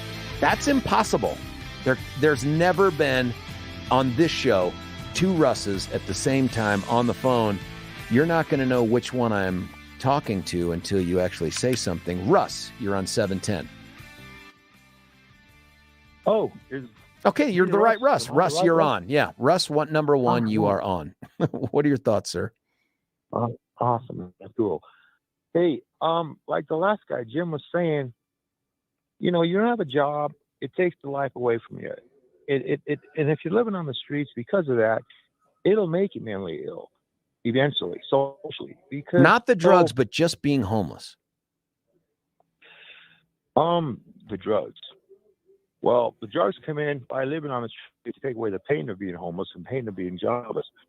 So yeah, the drugs play part in it too, but it's a chicken or egg. I mean, what comes first and why? I mean, these people are so lonely-eyed. They're so out of it.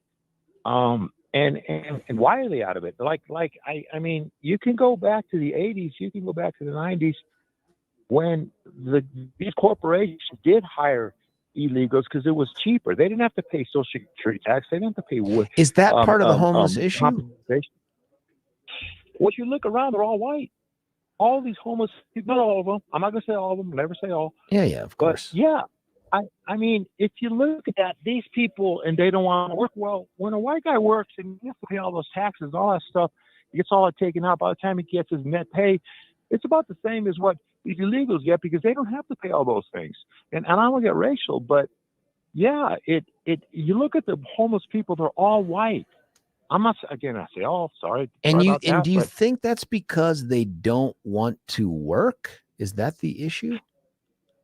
It's a social thing. I mean, I used to work for a union and all that liberal junk and all that left-wing junk. And I got tired of working in the corporate world because of that. Because it's huge. And all that stuff is in there. And it's bad to say, oh, now the white guy's being discriminated against. Wow, that's really ironic, isn't it? But do they want to work indirectly? Again, I don't know, but they made it pretty hard on me because I wasn't some minority status, and that was you're pretty much it's reverse discrimination throughout the whole corporate world, and I mean it's a big issue. It's bigger. I don't know. It's too big to discuss in one phone call on the radio show. But Russ, let me get you to this other thing though, and that is we started by talking about the idea that Aurora's mayor voiced some objection to and concern about Douglas County taking folks that are bonding out of jail who are homeless to begin with, have nowhere to go, no way to get there, and driving them to, I presume, Aurora or Denver, where they're from and where, or maybe where they can get services. What do you think about that? I think the city ought to run itself however What does that it wants mean? to. Okay. Well, if it wants to be racist, if it wants to be Is that uncompassionate, racist? well, you can almost say that it is not racist as far as race goes, but as far as lifestyle goes and constitutional rights. What does that mean? How is and race a factor in the homeless thing? Well- when you talk about the relocation, Well- I understand what you said about the jobs and stuff. As far as the relocate, I shouldn't have used the word race. I should have used economic, situational race. That nobody wants people like that around. They don't care what color they're or what race they are. I mean, so it's not racism as far as the real word racism, but it's economic discrimination. It's all that kind of stuff. But then at the same time, who wants these kind of people living on their streets, Right. messing up their city? Right. And just Denver taking- apparently so- doesn't mind if they're there, and then they move on to Douglas County. What part of the metro area are you in, Russ? I'm in Littleton. Okay, Littleton. You guys have a homeless issue too. Not the same, but anything that has the Platte that runs up near or touches it has seen a migration of homeless from Denver down the Platte, and they've camped all around there. And it's been this ongoing struggle with Littleton, Englewood, Sheridan to try to corral these people and push them back up into Denver from whence they came. And then Denver pushes them right back down. That's what's going on off off the radar, out of the press. If you, as a Littleton guy, do you want to see Littleton move these folks on to where they came from? Or do you want to say, no, come camp in my front yard?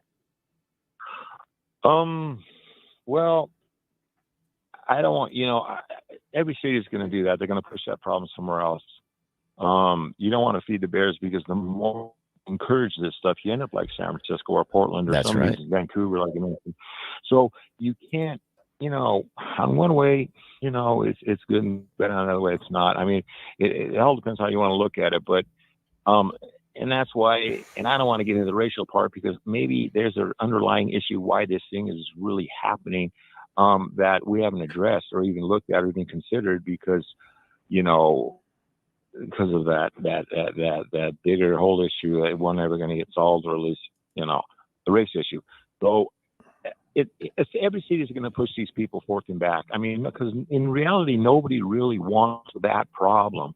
And they don't know how to take care of that problem either, which is another reason why they want it. I mean, it goes forth and back. So we don't have a solution yet. But I think in the interim, the question is, who should be on the hook for caring for them? I mean, if a homeless person wanders into some other jurisdiction, is it that jurisdiction's responsibility then? Like, oh, well, we inherited you because Denver didn't see, maybe the homeless thing is too competitive in Denver. There's too many people begging for too few resources. I don't know. But it kind of doesn't matter to me. What concerns me is we take people that came to Denver for a certain lifestyle, a certain reason. It didn't work out, or it's not working out the way they want. And they decided, I'll just go down south to Douglas County. Those people, I can stand on their street corners. Those people will give me more money. That's not fair. And frankly, I get maybe it's their constitutional right to panhandle. But man, do you want to live in a community where on every corner there's some bum on the street corner with a handout asking for money? That's not the world I want to live in. Well, no, but it's a problem that needs to be addressed, and I don't think society wants to deal maybe like and I don't want to be the racist here, or maybe it all started with these corporations that, again, like Jim said, they take the cheapest labor, and they break the law by not paying Social Security, not paying workman's comp. You get injured on a job and you're illegal. The boss tells you to go and go to the hospital and say you happen at home. These guys know how to get I get that. System. But do you think fixing that means there's less homeless? Well, it goes way back, and present day homeless, God, it's all mentally ill now. It's all drugs now. It's all a whole different issue. And the racial issue is not even figured into it. So, I don't know. I see it as I look around, I see these homeless, empty-eyed people, and they're all white downtown. They're riding the light rail up and down the 16th Street Mall all day. They don't do nothing else but sit on that stupid thing, up and down. And they ride on, like you said, light rail buses. They sleep. Nobody charges them any money. Nobody makes sure they're paying. That's just subsidized by you and me, taxpayers, and the fare-paying riders. Because I tell my kids, hey, they're never going to check. Maybe at a Broncos game when you get up, and I'm like, but we're paying because that's the rules. These people don't live by rules or laws. They live by this is what I want to do right now. Please make it comfortable for me to make all these choices. And I think it's garbage. I think the people that are self-selecting to be homeless, you have every right to choose to be homeless, but do not expect support from anybody in the community. You want to live on the street, then live on the street, but do not ask for money. Do not ask for services. Figure it out, my man. Russ, hey, I appreciate the phone call. Russ and Tracy and everybody else, Russ's line is open at 303-696-1971. I'll get to you. I want to tell you about Jesse. Jesse is a guy who grew up, frankly, in Littleton, where Russ is living right now. And Jesse inherited a business that he took over from mom and dad. It was a watch repair business, and he blew that sucker up into something so much bigger and something that serves such a broader part of the community. And they offer something special. They offer something special by way of, yes, the regular stuff that a jewelry store would. The fixing the watches, the cleaning up, the buying and the selling of the coins. That's numismatist talk. The gold, the silver, platinum, other precious metals I can't name, jewelry. They do all that stuff. Yes. But where they've really become unique in the metro area is their offerings on custom design jewelry. These are folks that have expanded their business just for that purpose. They've hired away from other bigger stores their best designers, really, who love the customers. They love the work environment. They love working with and for Jesse. And that's where you make out like a bandit. Go there to Littleton Fine Jewelry. It's just south of Hudson Gardens, west side of Santa Fe, just south of Hudson Gardens. Turn right by the jewelry repair sign. Go in there. They have like 2/3 of the building now. I think they're going to try to take over the whole thing. I'm making that up, but it seems like that's what a successful business does. Go in there, tell them you're a 710 listener. They're going to say, yay, we are too. And then they're going to hook you up with their custom design jewelry people. They'll sit down, they'll sketch out what you have in mind, make a computer design of it, make a wax design of it, and then it's go to town time. And you can watch the whole thing take place through their giant plate glass window there. It's the kind of gift you can't get anywhere else on the planet. Got to go to Littleton Jewelry to do that. Check them out at littletonfinejewelry.com. littletonfinejewelry.com, but I'd say get in the car and go over and drive to that store and take a look around. When we come back, I promise you, actually, you know what? I'm not even going to cut away yet. I want to keep having this conversation. Russ, number 2, you're on 710 KNUS. Russ, what are your thoughts? Good morning, George. I do live down in Douglas County. And what are your thoughts on this? Well, I work for a ministry down here that on a couple occasions a year, we go up and we try and help the homeless. In fact, we just got done doing a coat drive, and we went down to the Denver Rescue Mission. And the first thing that I noticed is that 97% of the homeless are men. I don't know about the racial breakdown, but you can also tell the people that are truly down on their luck versus those that have chosen the lifestyle. The people that walk up to me and ask for a certain size coat and show me some gratitude, and you can see it in their face. They don't want to be there. They're proud. They'd rather be working, doing something. And then you talk about the drug issue. Well, in our experience, what we deal with are people that are addicted. A lot of times the addiction is what leads to the homelessness. And if it's not that, it's kind of the Californication of Colorado, where you get people that are actually driving in from, Kansas, Oklahoma, Nebraska, because they can come up here and smoke weed and not worry about going to jail over it. So, I don't know what the answer is, but in my opinion, there's about 2 out of 10 of those people downtown that actually don't choose to be there. And the rest of them are by choice. How do we distinguish, like when you're thinking about a solution from the place that you're coming from, how do you distinguish, or do you, or does it matter? No, you have to distinguish. The problem is part of it is the government and the attitude that they've taken about homelessness. All it does is actually encourage homelessness when there are no morals or no standards set upon people. I mean, I'm 61 years old, and in the 1970s, if you were on the street, there was shame attached to it. Oh yeah. Being on the government dole, there was some shame attached to that too. Now it's an expectation. Right. Yeah, it's an entitlement. That's right. It's an entitlement, which is worse. And, I see, the Colorado I grew up in back in the 60s and 70s doesn't even look like the Colorado we live in today. And that's why I said the Californication of Colorado, as long as it continues, we're going to have this gap between the haves and the have-nots. It's real easy for Paulus to sit up in Boulder and not have to make any judgment calls or basically put blinders on and ignore the situation as long as his agenda is being pushed through. And it is, because there's so much of an influx out of California that people forget why they had to leave California, and they come out here and they vote the exact same way. It just doesn't make sense to me. Yeah, I don't know what the answer is, Russ, and I appreciate where you're coming from, a good place to try to address this, but I'm not opposed to the idea of finding the source of where these people are coming from before they come down here to panhandle or commit crimes, especially if they're being released from the jail. I don't think we're just scooping up people off the street, but they're being released from jail. Why not put them in a place where they have a better chance of success in getting services? Are you opposed to moving them back to Denver? Oh, no, not in any way, shape, or form.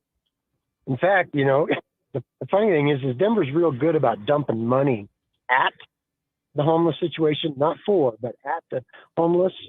And, I'd still really like to know where that money goes, because the Denver Rescue Mission is always in need.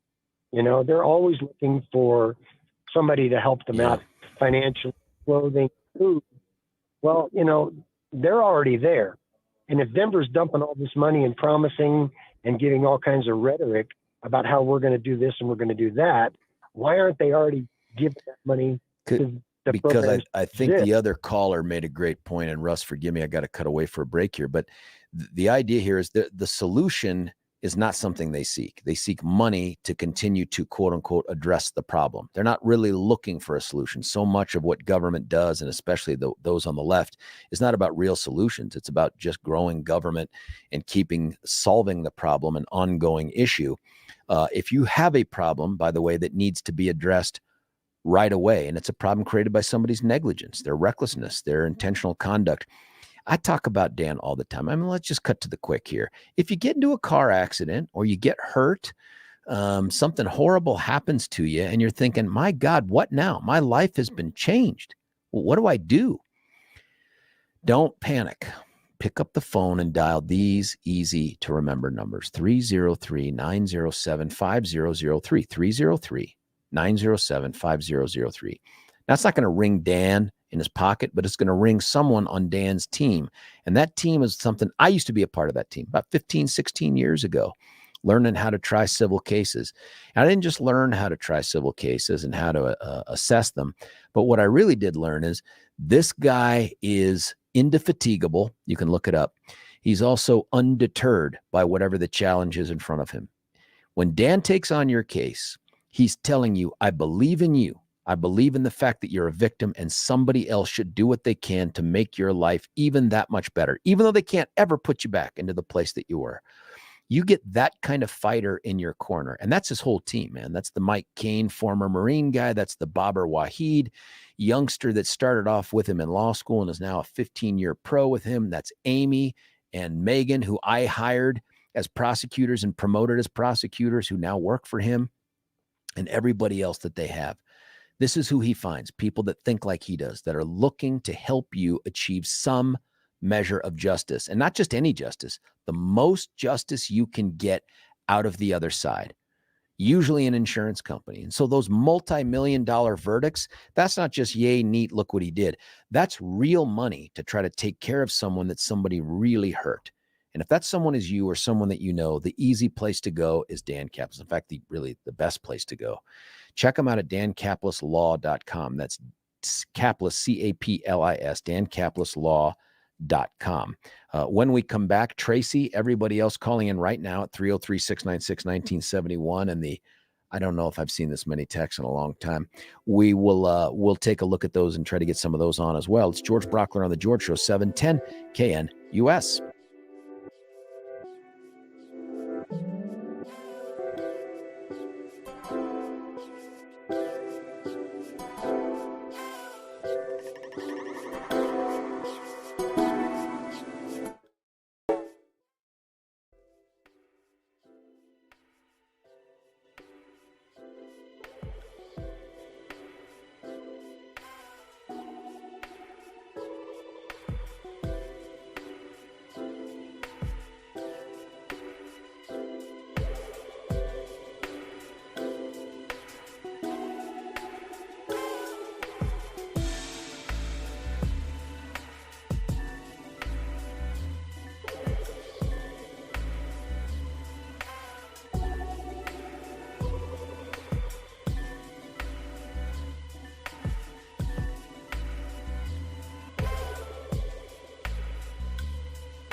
It sounds like Rush Radio right here on the George Show 710 KNUS. We're going to go for a few more minutes here. I'll get Tracy on, and then we'll turn it over to Charlie Kirk, who I don't know if he has a YouTube channel, but we do. You just got to keep checking it out at YouTube. Look for 710 KNUS, George Show, the whole thing. And then subscribe to it, like it, share it with your friends. Do me a favor, shoot the link to 630 KHOW. Do it. Send it over to the iHeart folks. Let them know what we're doing, because I don't even know if they would dare to put their hosts. I mean, only Dan is really pretty enough to put on air. If you've seen them up close and in person, the rest of the hosts look like Billy and I. And so the fact that 710 is willing to say, we don't care how ghastly these people appear, we're putting them on YouTube. Dare iHeart to do the same thing. My guess is that they won't do it, except for probably Dan. Listen, I do need to tell you before we get to Tracy's call, though, this one big thing that you can do if you're looking to give the family a gift. And I know that sounds weird. Like, what is a family? It could be a family trip. It could be some, in this day, in this age, with all the things that we're going to do in the winter inside the house, upgrading the interior of the house is maybe the gift that keeps on giving. And the best way to do that is modernize your bathroom, modernize your kitchen, upgrade that kitchen or bathroom countertop. Our buddy, Mitch Floria, what a great backstory he's had. If you never heard that, go back in the podcast and listen to it. Just a wonderful guy, wonderful American, wonderful family dude, businessman. And he's got this business called The Art of Granite that you can go check out. Get in the car, easy to get to, 6th Avenue and I-70. Just get to it. And take a look at the warehouse. And it's not really a warehouse. It's much more of a showroom. And all the different things that they can do with the marble and the granite and the quartz and the, I'm going to say bone. I'm making that up. I don't know if you can make a counter out of bone, but if you could, they'd know how to do it. And if you go out there and you meet with Mitch and his team, I'm telling you, you're going to sign up with them.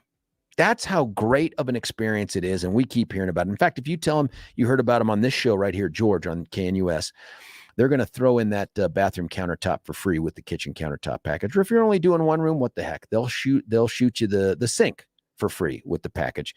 Check them out. Give them a call, and this will ring Mitch's phone, 303-386-5919, 303-386-5919, or check them out at theartofgranite.com. We are going to go to Tracy, who has been nicely waiting online. Tracy, what do you think? Hey, what's going on, George? I just called to tell you about Matthew 5 and the Beatitudes, you know, and what Jesus says about all this homelessness and feeding people and stuff, you know, that he blesses people that do those things for homeless people. He says that when you do those things, you've done it for him, you know, so Jesus is concerned about those people. Well, so what's the answer then, man? What do you do if you're Douglas County? Do you just say, oh, well? I don't speak for the municipality, but the kindness of the municipality and the write-offs that they allow people to have for feeding those people and to bear the expense of some of those things through 501c3 and stuff. Those are good things, you know. Some people are just, you know, bad things happen to people. You know, that's just the way it goes. So is the answer, Tracy, and I appreciate your passion with this, is the answer we just take care of them no matter where they came from, whether it's self-selecting, the product of mental illness or addiction, we just suck it up? Well, you know, there's discernment. You're quite intelligent. You know, you deal with all those people, and oh yeah, you are. I listen to you all the time, and I know about the social services and the programs and stuff that they send people to when they get out of jail, Tracy, and all that stuff. You're quite aware of all that stuff. Tracy, would you forgive me, my man? You hear that music? They're going to push you and I off the air here in 20 seconds. Thanks for the passion. Thanks for the Christian heart on this whole thing. Listen, that's it for me. Tomorrow, Jimmy Sengenberger is going to be filling in. No idea what he looks like on camera. I've never seen. I'm kidding. Hey, thanks a lot. It's George Brauchler on the George Show. We'll be with you next time. 710 KNUS.